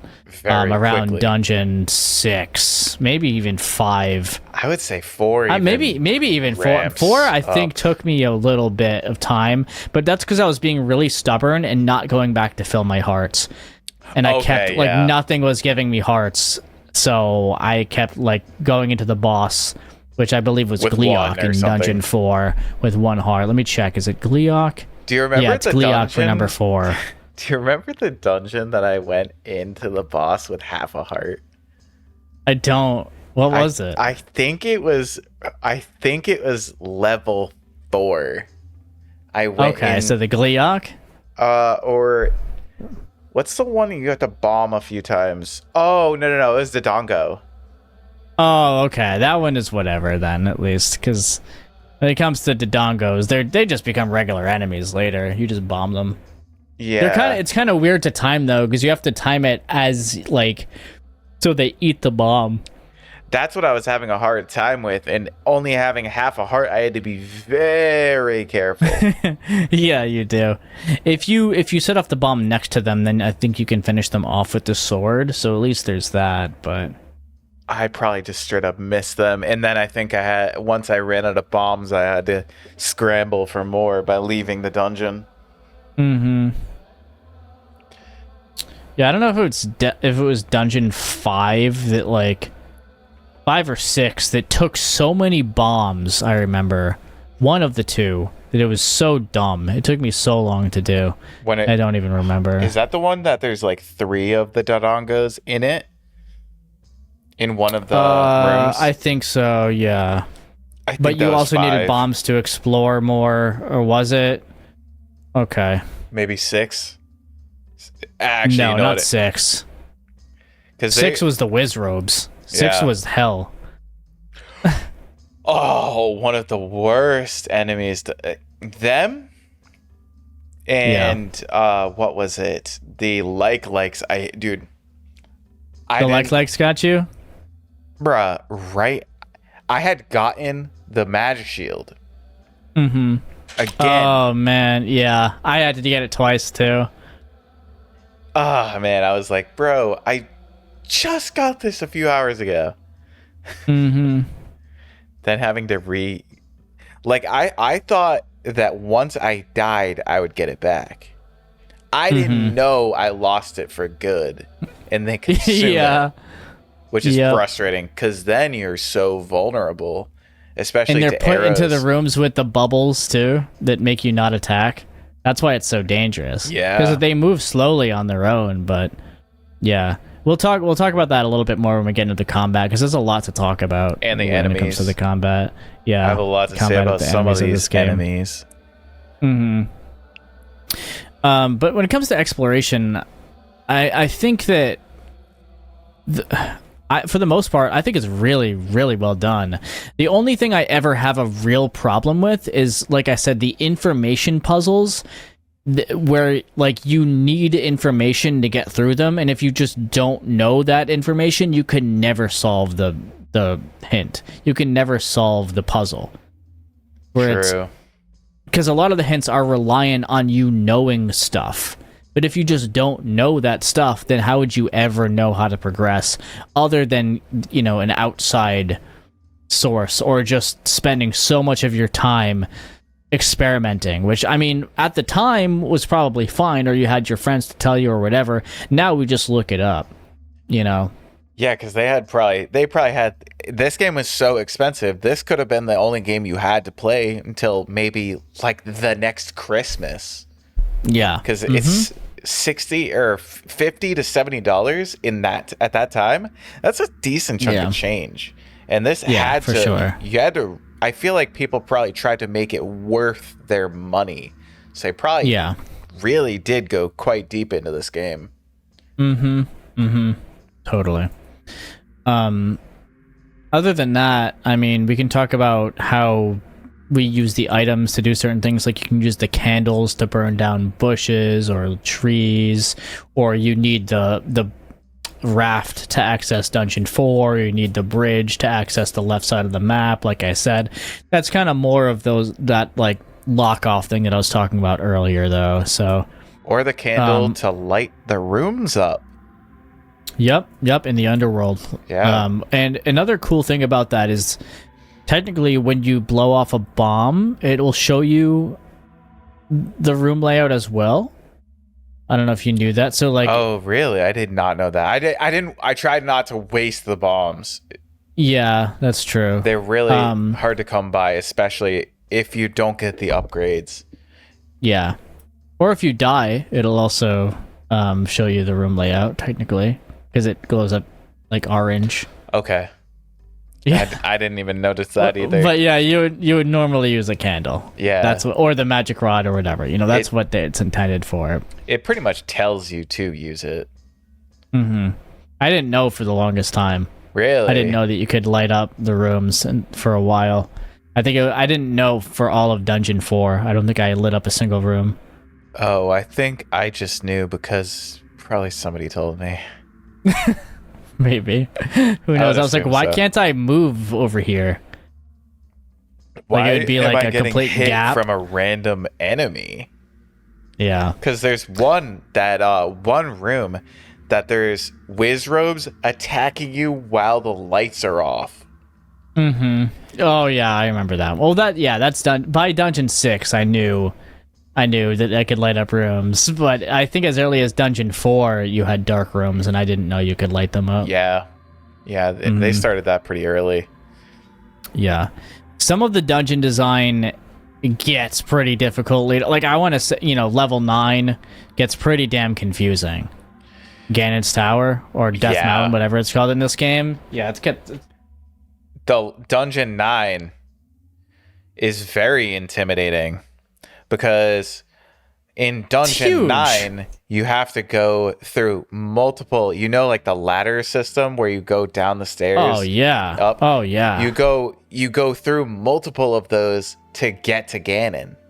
Mm-hmm. In the last one, and that was really confusing because then you have to you're kind of going all over the map.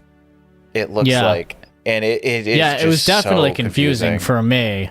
I know that if you were training yourself to make your own dungeon maps, then you would probably draw, okay, this staircase brings you to this room, and there's an item in these rooms, and you would draw out everything that you've already done. Yeah.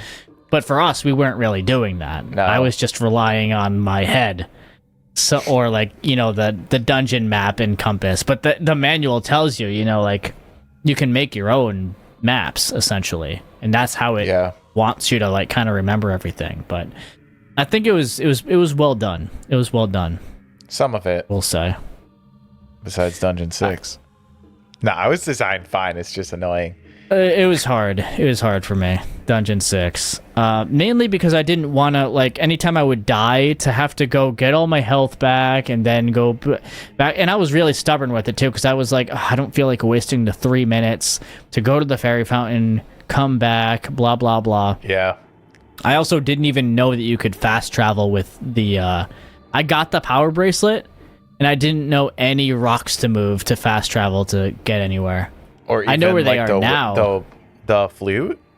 You didn't fast travel with the flute? Well, no, I never fast traveled once in this game. Really? I knew that you could with the flute later, but the fact that it only brought you back to previous dungeons, I was like, yeah, but and it was some almost of the dungeons random. Were quite close to the fairy fountain. Yeah, but how do you know where it brings you? Isn't it completely random? Oh, I think it wasn't dependent on the direction that you were pointing. I heard something like that, but I don't remember. It might have been random. Who knows? Probably. If you know, let us know how it works. But I didn't bother with it. In fact, it's like, okay, I guess I'll just die. You go to the fairy fountain, then make my way back to the dungeon. But a lot of the times, and I wasn't using save states that much. So I was being stubborn about it, and I would go back into Dungeon 6 with 3 hearts and hope that I get another 3 hearts to make it far enough to discover something new. It was that kind of deal. And that dungeon did not have a whole lot of hearts to give. Especially along the path. There are some... didn't that one have a few dark nuts in it? Along the way? I think they were introduced in that dungeon. No, Dark Nuts were introduced way earlier. Were they? Dungeon 6. Oh, okay. Maybe you're right. You're right. Probably right. I think even in Dungeon 5, you had rooms of blue Dark Nuts. Maybe. You had rooms of that, like in the staircase room, where you have to push a block to, for a staircase. I remember there being like... me out. They always stress me out. The Dark Nuts they needed a little something. I think they just needed a cue for them turning. That would have been a perfect enemy. Mm-hmm. They're the most complex one that the game has. It almost feels entirely random when they're going to turn. Is there an algorithm to the way that they turn? Or is it totally random? There might be, but it's pretty much random to us. Okay. Because there's no cue for them to be turning. Yeah, I didn't notice anything like that. Yeah, for context, the Dark Knights have a shield, so you have to hit them from the side or the back, and they take multiple hits. A good way to take out a chunk of them out at once is with bombs. That definitely helps. I never had enough bombs to spare, so I had to rely on sword. Yeah, and you gotta get real up close and personal, and that's, I guess we'll start talking about the combat now then, because that is the enemy where it takes the most positioning and spacing and perfect timing to take down a room of Dark Nuts. Even, I believe in level 9, there's a room of those Dark Nuts while you have projectiles being spit out at you from all corners, too. 4 corners. It makes it ridiculously tough. Oh, yeah. But you feel so good once you finally do it. Also, if you get really lucky, any of the enemies can just drop a timer. A time stop, and then, does that stop you're good. The projectiles? I don't know, but I mean, they're easy enough. They're easy enough to avoid. If yeah, that's true. Whatever. Especially if what you're really worrying about is the Dark Knot. Yeah, because they take off so much health. Yeah, you know. I think it was three hearts. Probably some stupid. Yeah. So in this game, the way that the combat works was something that I'm used to, because I play A Link to the Past, which is my favorite Zelda game, where it's a fast-paced spacing movement game. The combat is completely based off of you moving around. You have 2 combat options, really. I mean, you have a few, but you're pretty much limited to close range with your sword, where you're dancing around the enemies and you're trying to memorize their patterns and block their projectiles with your shield or whatever to get up close. Or you have boomerang and bow and arrow types, where the bow and arrow I actually really didn't like using in this game, because 1, it takes rupees to use, but 2, I would just rather use the boomerang because it doesn't and it stuns them. So I'd just do that and go up close. Or the magic rod, that's cool too. Yeah, that became really useful. That was later on in the game, right? Yeah. Few dungeons in. Yeah. This was something I wasn't used to, though. You might have had experience, but I didn't. Yeah, and I like having to dance around the enemies in order to take them out, which is, it's very unlike Ocarina of Time's combat, which is kind of just a waiting game, where you're like, and then you shield and then you stab them or whatever. And in a game like this, you have to be constantly moving around to dodge the enemy and really recognize their patterns. It's more of a survival kind of game than anything, honestly. I feel Legend of Zelda. I feel like that's why it inspired games like Dark Souls and Demon Souls and everything like that so much. It's more reminiscent of those games than most of the following Zelda games, especially in the 3D. Yeah, for sure. Like Ocarina of Time through Skyward Sword, even A Link to the Past, are very different from Zelda 1. I feel like they're more easily picked up by especially younger kids. Mm-hmm. Like Ocarina of Time is so... Like, I played that when I was like 4, 3. Mm-hmm. I mean, back in the day, it wouldn't really matter because it would be like what you spend all of your time on as a kid anyway. Yeah. But, yeah. Totally. I was definitely not used to something like this. This made me think outside of the box. I'm hearing so many comments, like, you should do it like this. You should do it like this. But my brain is not wired in the way to think of doing it like that. Mm-hmm. I have to teach myself. It has to take time. I have to feel the pain of losing over and over again to really start thinking, maybe I should probably avoid some of these attacks. Don't try to attack a Zora that is off the shore that you can't even possibly think of attacking. Yeah, it was actually really stressful watching you fight the Room of Dark Nuts. I remember, because you were playing it so aggressive. I remember, I was like, oh my god, and then you were like, you were getting so pissed off. I was like, oh no. That wasn't that level 9? I don't know. I think that was was the dungeon that we were just talking about with the entire Room of Dark Nuts. That's after the Room of Dark Nuts. I think there's 2 in a row, I believe. That like is pretty 5 or tough. 6. One of them doesn't have projectiles, and one of them does. I think. That's wild. In general, it took me a little bit to get used to the controls of the game because of how precise you have to be with the spacing. Yeah. But the hitbox for the sword and the hurtbox of the enemies are actually a little bit bigger than it shows, which is helpful. But it a game like this, or A Link to the Past, or even Zelda 2, where you're given all these combat options that you can use on the fly, I find it to be quite fun, personally. I find it to be more fun and creative than a lot of the 3D entries when it comes to the combat, other than like Breath of the Wild and Tears of the Kingdom, which we talk about in those podcasts. Really? I thought the most interesting combat was Twilight Princess. Was Twilight Princess, you think? I mean, Twilight Princess, I do enjoy the combat, but it's not the same. I don't know. It's not the same There's kind no of. stakes It's not to as it fast. because it feels easy. That, and it's also just not the same pace.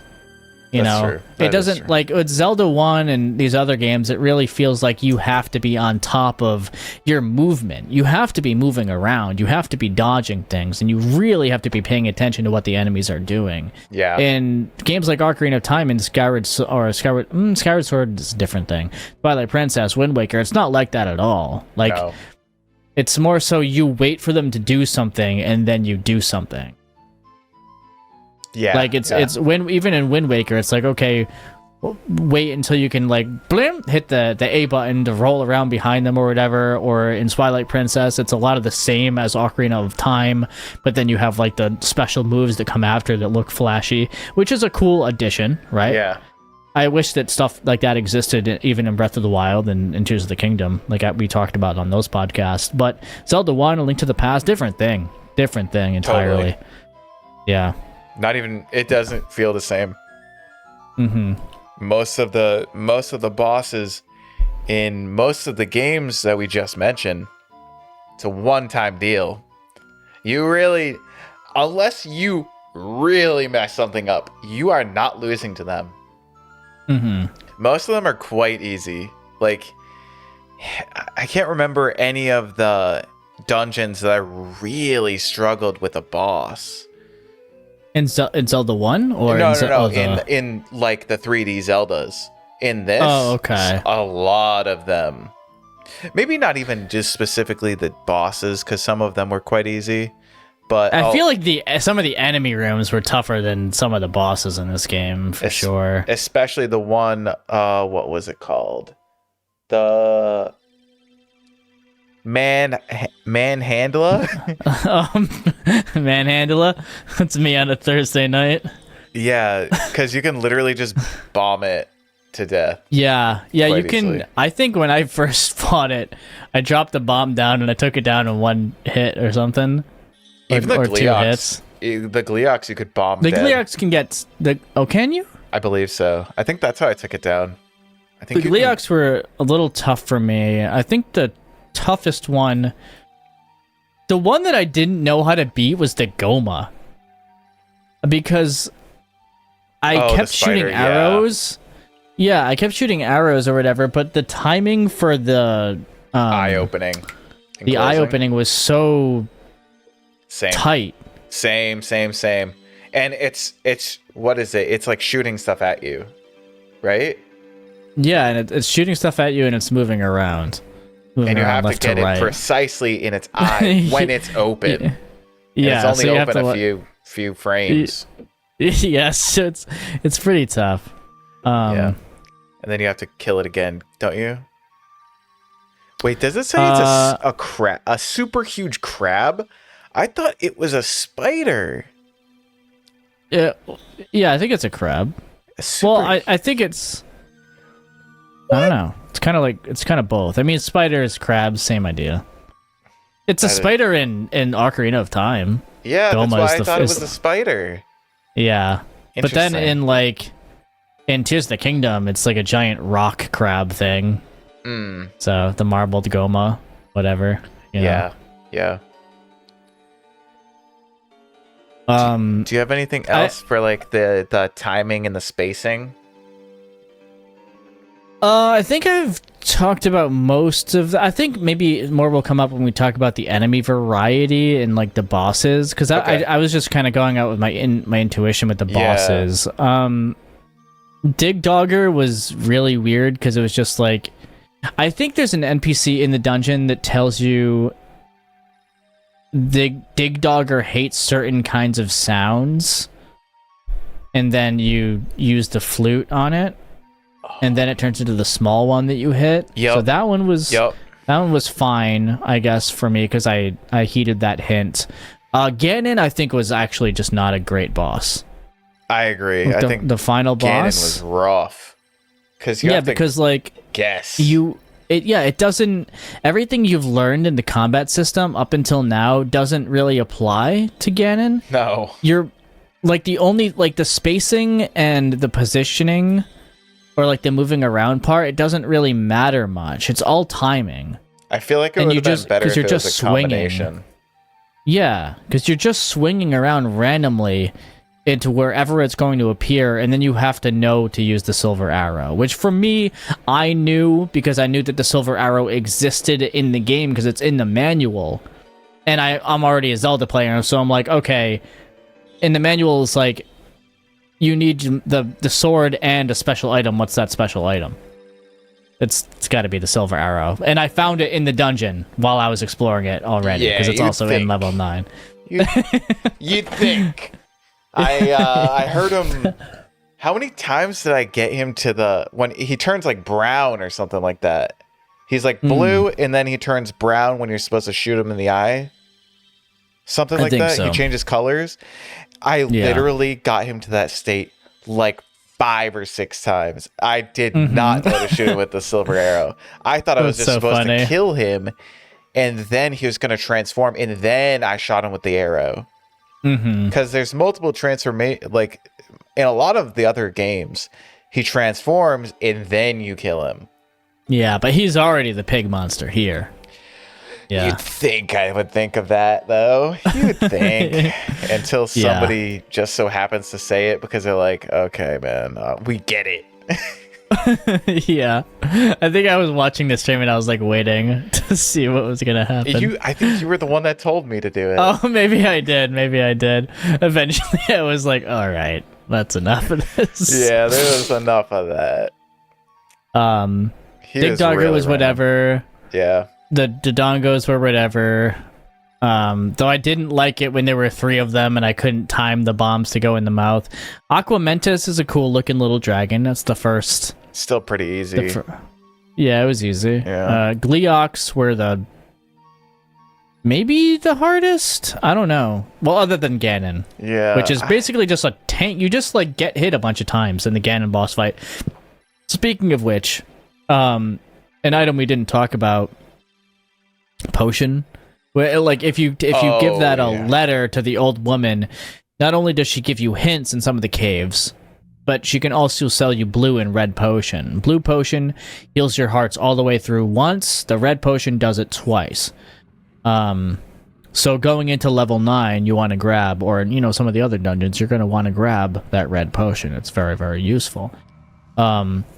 Before then, I had no idea what that old woman did or anything. It was so weird to me. Yeah. Because you have all the music in the overworld, then you just find a cave, and it's just like this uncanny looking woman with the smile, and then all the music stops, and you're like, it feels random.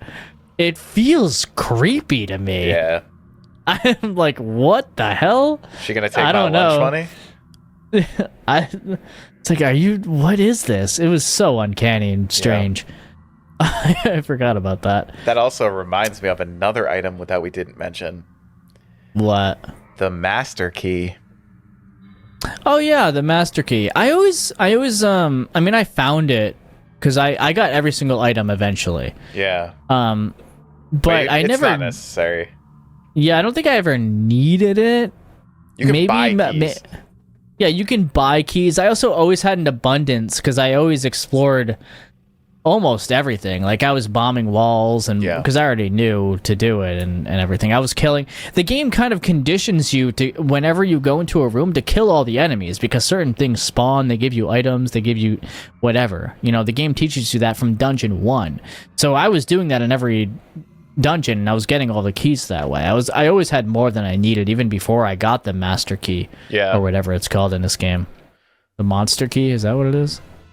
I thought it was master. I don't remember entirely. Another thing that you can, like, I know we mentioned the clock, and we also mentioned the red potion, but it's called the magical key.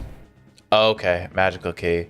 But there's also the fairy that you can get from monster, like killing enemies, which, oh my god, is the biggest relief, especially if you're getting towards the end of a dungeon. You're like, oh my god, like it's such a sigh of relief. It doesn't happen often, but when you get it, it feels very rewarding. Honestly, I feel like the RNG elements of this game make every moment more emotional. Yeah. You know? Because like you don't know what an enemy is going to drop. Sometimes you could not get a bomb or a heart for like 20 multiple minutes. Levels. Yeah, and there's some algorithm to it or whatever that all the speedrunners will know, right? But I don't know it. But sometimes you get 2 fairies in a row and you're like, oh my god, what the heck? Like that happened to me once. And it was like, oh shit. Kind of a waste. Yeah. Oh, but like even like happening upon any of this stuff, like all this exploration, all this discovery, feels more like special. That's true. You know? I can imagine it would feel special, especially then when this is the game that you wanted to play. For sure, because you're happening upon all this stuff yourself. Like you feel smart in the same way that Breath of the Wild makes you feel. You know. True. Yeah. What did you think about? We've gone through the enemy. We haven't gone through all the enemies, but do you want to mention them all? Yeah, let's go through and just talk about them a little bit. We got Armos. Those are those like statues that you walk into and then they turn to life and they have the multiple different speeds. That actually scared me the first time. But, when you're playing them, when you're playing the game, you definitely want to run into as many as you can because sometimes secrets are, staircases are hidden. Those are usually, they're always in the overworld. The shops. The shop for the blue ring is behind one. Yep, on the top. Yeah. Yep, I remember that. There's a ton. More Blade variety. Trap, Boulder. I mean, those are self-explanatory. Bubbles, we mentioned earlier, in combination with the likes, very, very dangerous in rooms. Dark Nuts. Like I said, I think this is the most complex enemy because they have the shield and they have like a random pattern and you have to hit them from the side or the back. Those are, I think they needed something like maybe slowing down or like or stopping before they turn even. Because they can turn at you, they can turn around, whatever, and then you're taking a bunch of damage, especially in a room with like 6 of them and it's like all confined and stuff. They move fast too. You have little stuff like the gels or, all the little slimes essentially that are just exist to exist. They give you rupees. I was going to say, they're kind of like an item, like for the item, really. They're kind of a placeholder. Yeah. You have Guineas, which those are Poes, but they're called Guineas in this game. Such a funny name. Those are kind of interesting because, like, you're in the graveyard, and I think you have to take down the parent one to eliminate all the other ones, and then, like, all the items that they, like, drop all at once. Oh, I don't remember. Yeah, I think that's what they do. Oh, yeah, maybe. the ghost with the graveyard. Like, if you go approach any of the graves, they'll pop out of the grave. I didn't even know you could stop that. By killing it? Yeah, you can. Really? Yeah, there's one you can kill and it takes down all of them. Oh, interesting. I don't think I ever did that. Gibdos or whatever. Yeah, there's not much to say about those. Yeah. Garayas. Have Garayas ever appeared in any other Zelda game? I've never seen them. A little devil that lives underground. That's a funny description. I don't believe they ever have. Or Yeah, at least I don't know of them. Because they just throw boomerangs at you. And they can be annoying because those are any direction, right? They're one of the enemies that they're diagonal. Yeah, attacks. That can be annoying. Mm-hmm. You have Keese, literally just bats, but a lot of the time they spawn in a bunch of rooms, so they can get kind of annoying. I typically use the boomerang to take them out. Mm-hmm. You have the land molas, which are like those blue worm things. Yes. That are just, take them down with a sword or a long-range weapon. Those are pretty simple as well. Yeah, the levers, those are the ones you were talking about that spawn in the desert. Remember, speaking of of this part, I remember when I first started off the game, a lot of them were killing me because I was trying to go over to the right side of the map. Yeah. And a lot of the time they spawn under Link. Oh, do they? I don't even remember that. Yeah, they can. So you want to be constantly moving around and stuff to. So yeah, there's those. There's the likes. There's the Lionels that we talked about earlier, where your regular shield will not block their swords. You need the magical shield for it, which is another thing that kind of locks you off. Once you get stronger, you're more likely to go back to that part of the map to take them down. But usually, you got 6 of them spawning in the same area, and there's one that's guarding the white sword. Yeah, as well. Mm-hmm. It's not later on in the game. It's not even that much of a barrier of entry. The Lionels are 2 hits with the white sword, the magic sword, yeah. That's not too bad. But at first, man, I did venture up there not knowing, and I got wrecked. Yeah.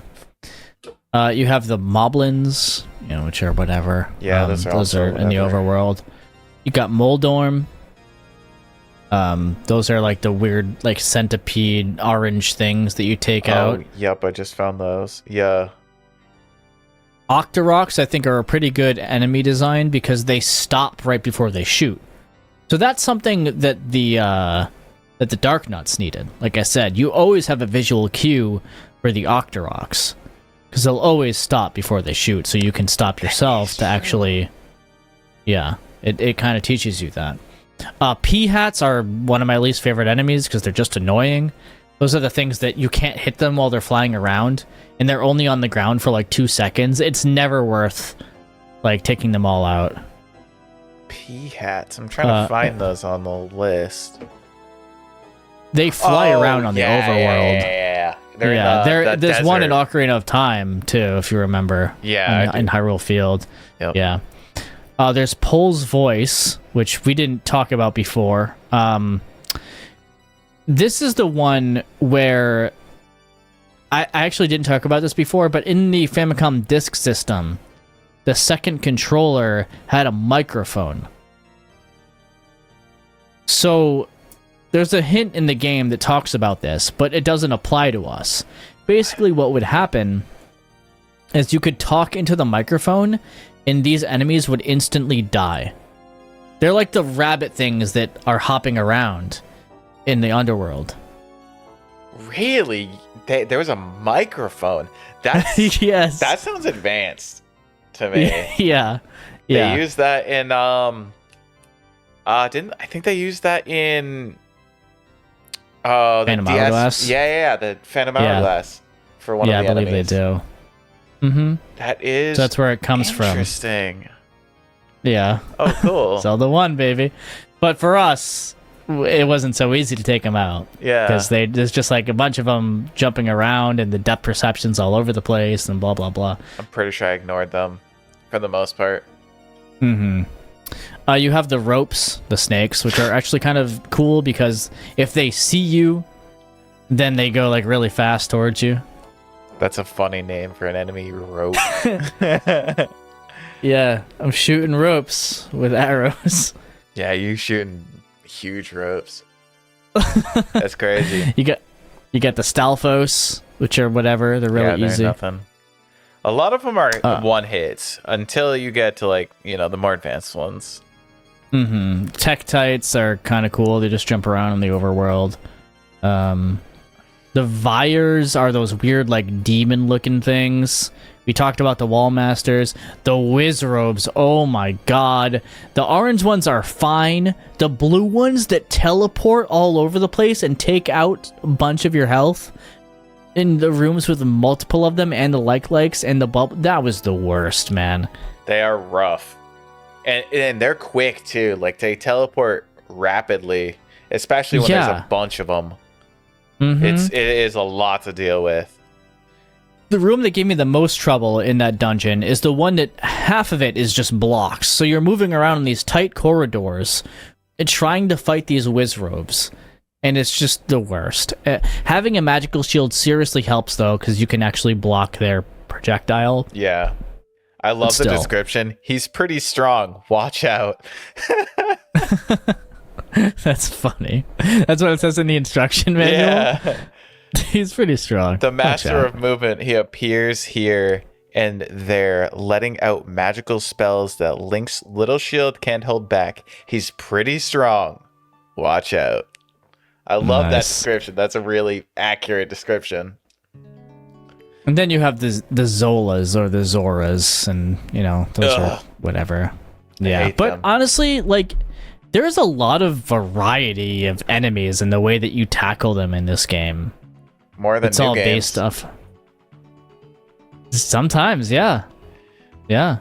Tears of the Kingdom, what was there, like 4 main enemies? 5 main enemies? Breath of the Wild had less than, I don't know. Tears of the Kingdom kind of like not very much of a variety in the new ones. Yeah. I think they're lacking in little creatures. Yeah. Give little slimes. Give little easy whatever. I don't know. We'll see what happens in the next Zelda.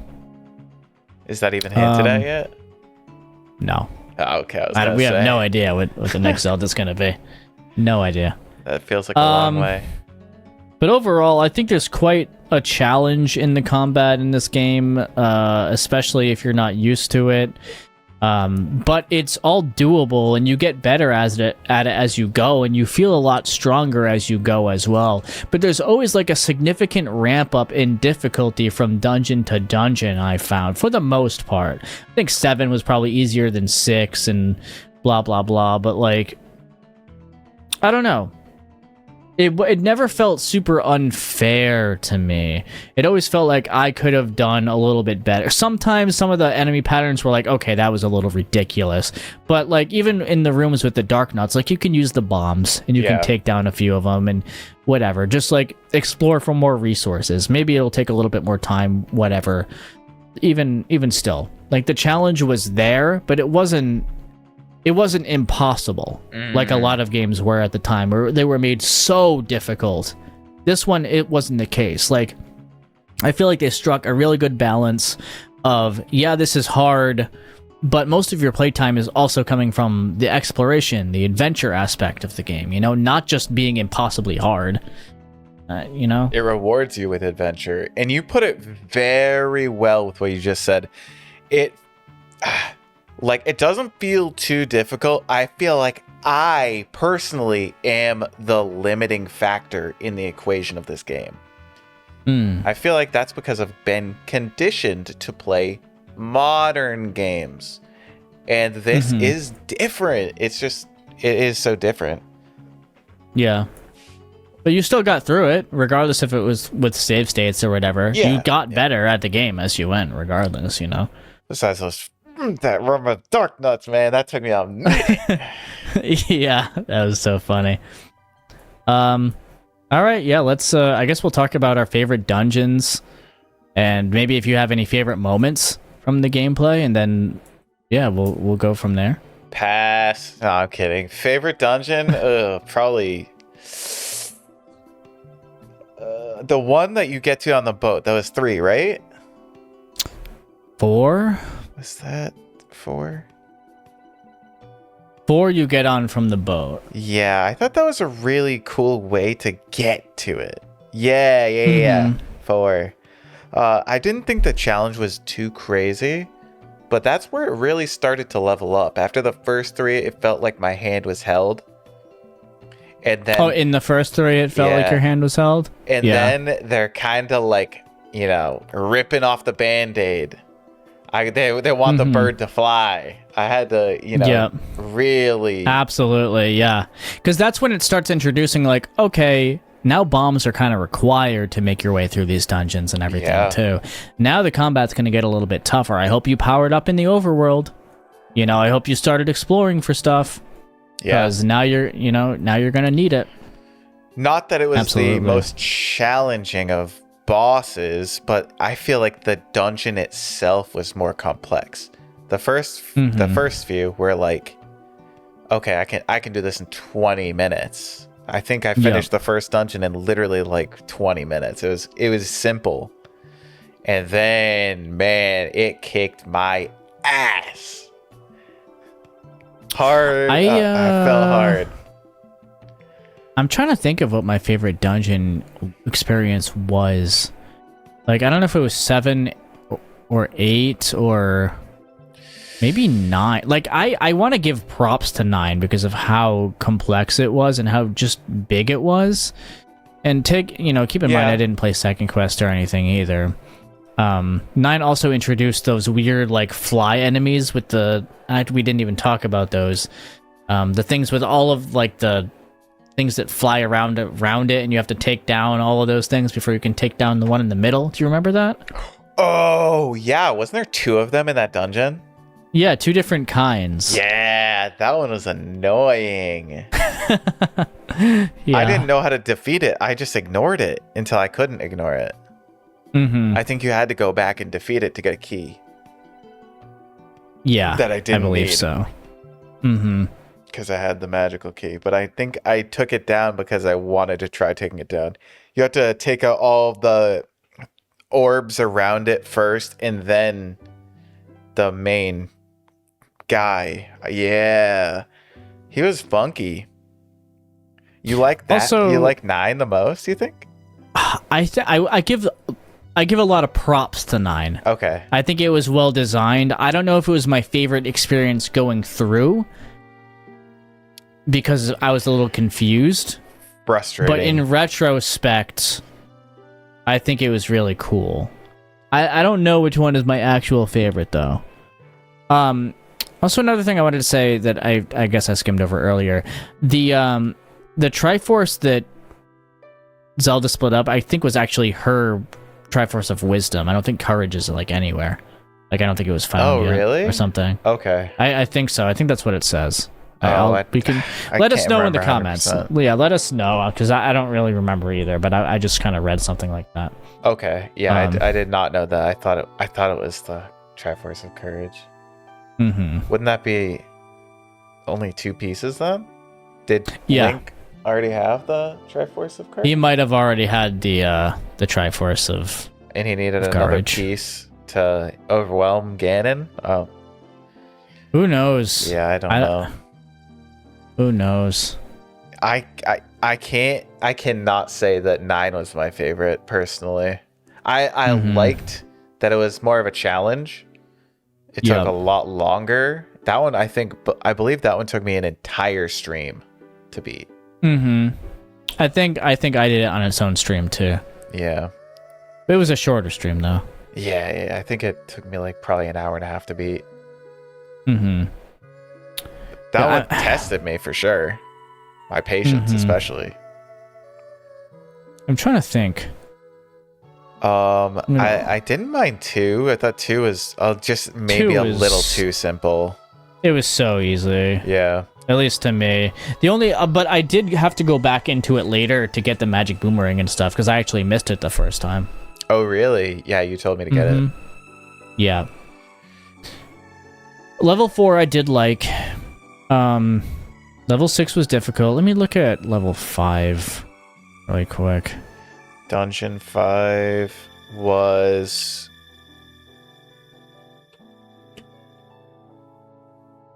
That wasn't Goma. Was that Goma?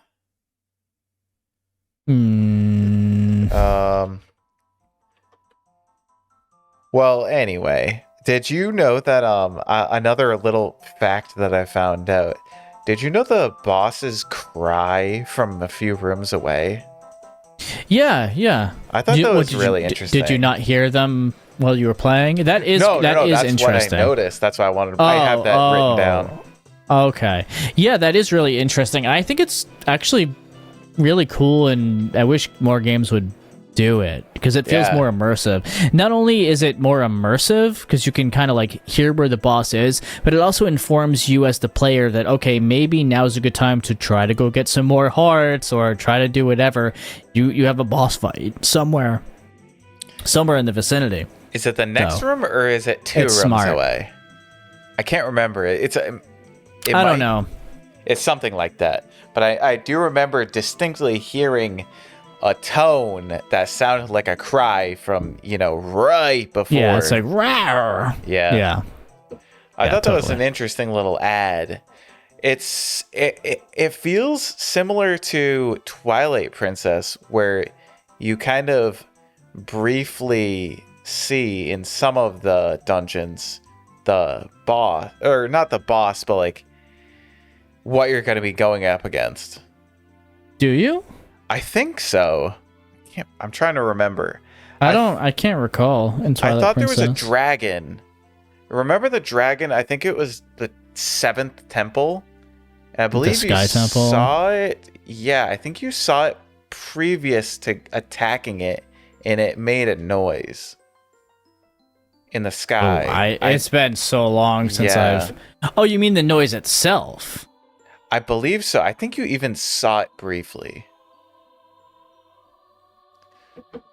Oh, okay. I thought you were comparing the sound the dragon makes to the one the boss cry. No. Which I do believe they are similar, actually. I think they were just taken over. Yeah. Yeah, I think this is heavily inspiring, a lot of Zelda games that came after it. Yeah. Okay, so do you have any favorite moments in your Zelda 1 playthrough? Favorite moments? Finishing the game, honestly. I thought the ending of it was quite satisfying because you just went up against Ganon, who was what felt like a very difficult boss in comparison to literally every other boss. They all felt pretty trivial. But not for the right reasons to me. Well, it felt unfair.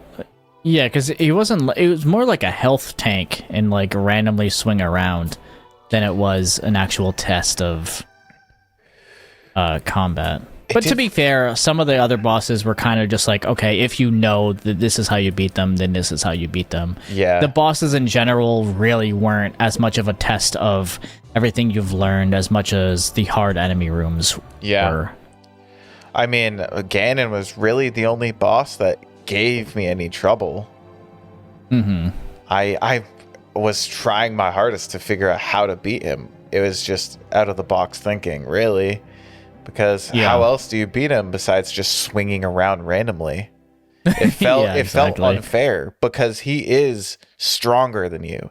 He is bigger than you. He's like literally better than you in almost every conceivable way. And it feels unfair, but he has like you're taking on somebody that is so significantly stronger than you. And it felt significant once you actually beat him. Yeah. So I guess maybe I don't know what else I would say.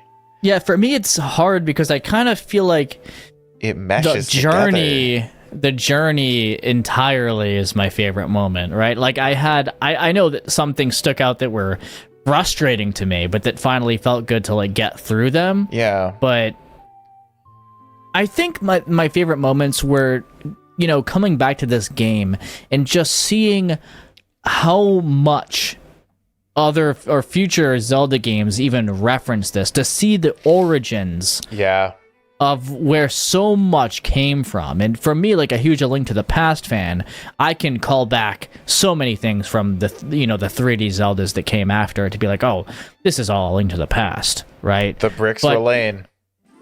Yeah, but even before then with Zelda 1, now I can be like, oh my god, I didn't even know that the flute played that do do do do do do. I'm like, I didn't know that was from. Yeah. I thought it was just the Ocarina of Time title screen. And like even little stuff like that, I was like, oh wow. Everything is derived really from this. And I mean, we could literally lead right into the last section, the bonus section that you have written down, what it inspired. Because that's my favorite part, is what it inspired. If you could say that, if that's allowed. What do you have written down for what it inspired? Because I actually have no notes for this, and I was kind of just going to go off of what you say. Oh, I don't have anything written down, but literally everything about this game screams Breath of the Wild to me. And that's what I was telling you when we did our Breath of the Wild podcast, was that like when I hear people say that Breath of the Wild isn't Zelda, and then you play Zelda 1, you're like, there's not a Zelda game that's more Zelda than Breath of the Wild. It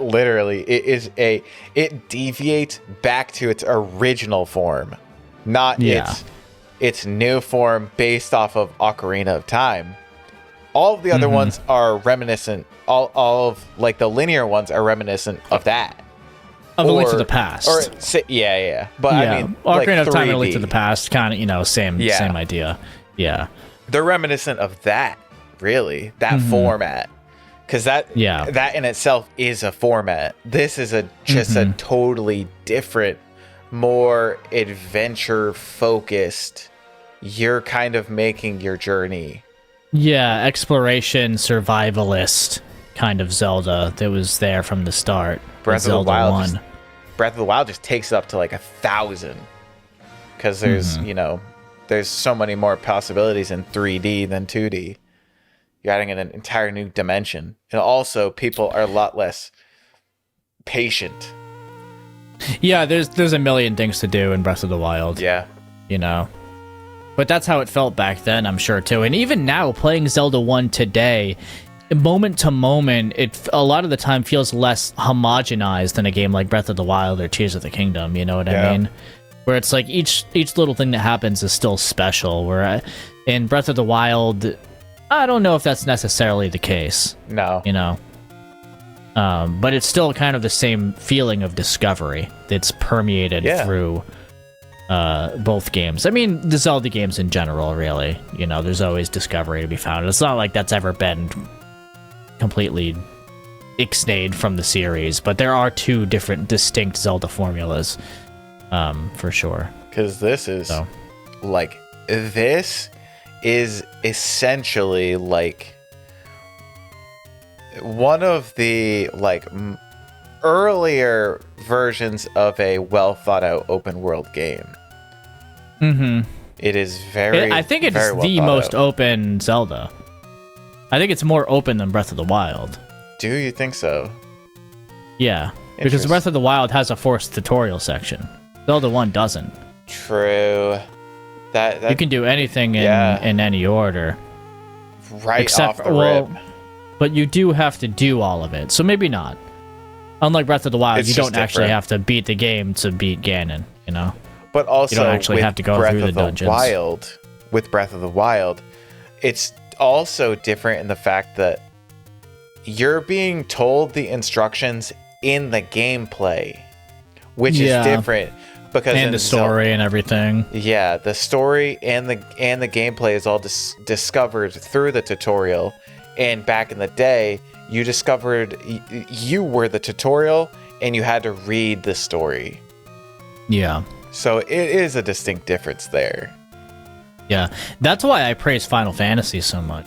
Final Fantasy 1 even, because the story and everything was told in the game itself. And it's very intuitive. They wanted to stay away from putting it in the manual for the most part. Yeah. And I talk about that in the Final Fantasy podcast. Go check it out.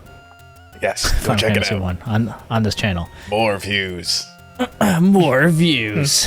Yeah. Other than that, I guess Dark Souls, Demon Souls, like I was talking about earlier, that like survival aspect.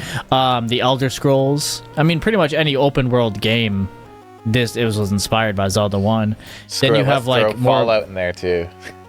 Yeah, or you have more modern like examples that are pretty blatantly inspired by Zelda, like Tunic. That's a game that I want to get around to. Or what's that roguelike?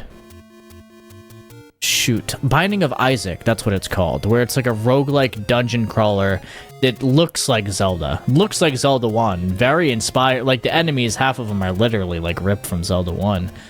Is that it's called Binding of Isaac. Is that the developer of Undertale? No. No? Okay. No. For Are you some thinking reason, of Deltarune or something? I don't know. I've heard of the game, but only in you might passing. have seen the character. It's like I'll send it in our little Discord chat there. Yeah, I don't know. Oh, honestly, no. Then I don't. That doesn't look familiar at all. Oh, okay. Maybe I've seen a title somewhere. I've probably just heard it in passing. It's been around forever. I think it started as a web game or something. Okay. I don't know. Okay. Yeah. Cool. But I mean, the game Zelda 1 has inspired everything. Yeah. Really, it's. I mean, like, I don't Even know. me. It was one of the most important games of the time to come out. Mm-hmm. Obviously, like Nintendo is a king when it comes to their games. And another thing I didn't even mention is like the sound design and stuff. Like hearing something reflect off your shield, or certain doors opening, or like we mentioned earlier, like the boss being a room away. Like that's all super intuitive stuff that wasn't really being done at the time. Like you got to give props where it's due to this game. Like it accomplished a lot of stuff in 86, 87, you know? One last thing before we go as a little fact is that the Famicom Disk System actually had an extra sound channel as well. So both Zelda 1 and Zelda 2 kind of have more sound effects in Japan, or different, like an added instrument in some of the songs in Japan than we have in the US. Really? I wonder if there's a mod that you can put to use those sounds on the Switch. I don't know. Oh, maybe. I don't know if on the Switch, but probably on like on a ROM. Maybe there's a setting in any of those ROMs that I was talking about earlier, like the Zelda 1 Redux or whatever. What does it add? Is it more tracks, like soundtracks, or what? Well, I know in Zelda 2, at least, it adds another instrument track that's kind of in all the songs. In Zelda 1, I think the sounds are just different. Okay. Because they couldn't use the same. Yeah, even in 1, the sounds are different. Like the enemy cry, like the boss cry, or like the doors opening and stuff like that. They sound different in Japan than in the US. Wow. That is interesting that they would spend that kind of time to change it. I wonder what the purpose was. They had to. They had to change it. Remember, because I was talking about the Famicom Disk System had the extra sound channel. And in the US, we just had the better carts eventually. Gotcha. Yeah. Okay. Interesting. That's why. Same reason why in the US we couldn't yell into our microphones to defeat that enemy. We didn't have it. I kind of want one now. Yeah. Well, Can you get them easily? A Famicom? Yeah. Let's see. Buy Famicom. Original Nintendo Famicom, used Etsy, $129, $100, $50. Now, how much is that mic? Official Nintendo Classic Mini Family Computer Console, $60.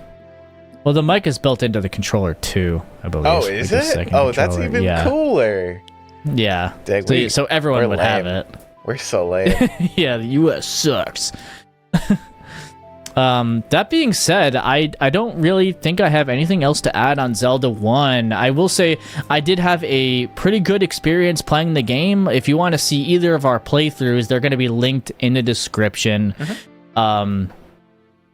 Along with that, you can check out our Breath of the Wild or Tears of the Kingdom podcasts that are up on the channel in their own Zelda playlist. If you'd like to subscribe, you can see any other of the games that we do on the channel and future Zelda games to come. That would mean a lot to us. I'm Juice. This is Fred, and this has been The Legend of Zelda Retrospective Analysis. Have a wonderful day, or else. Take care.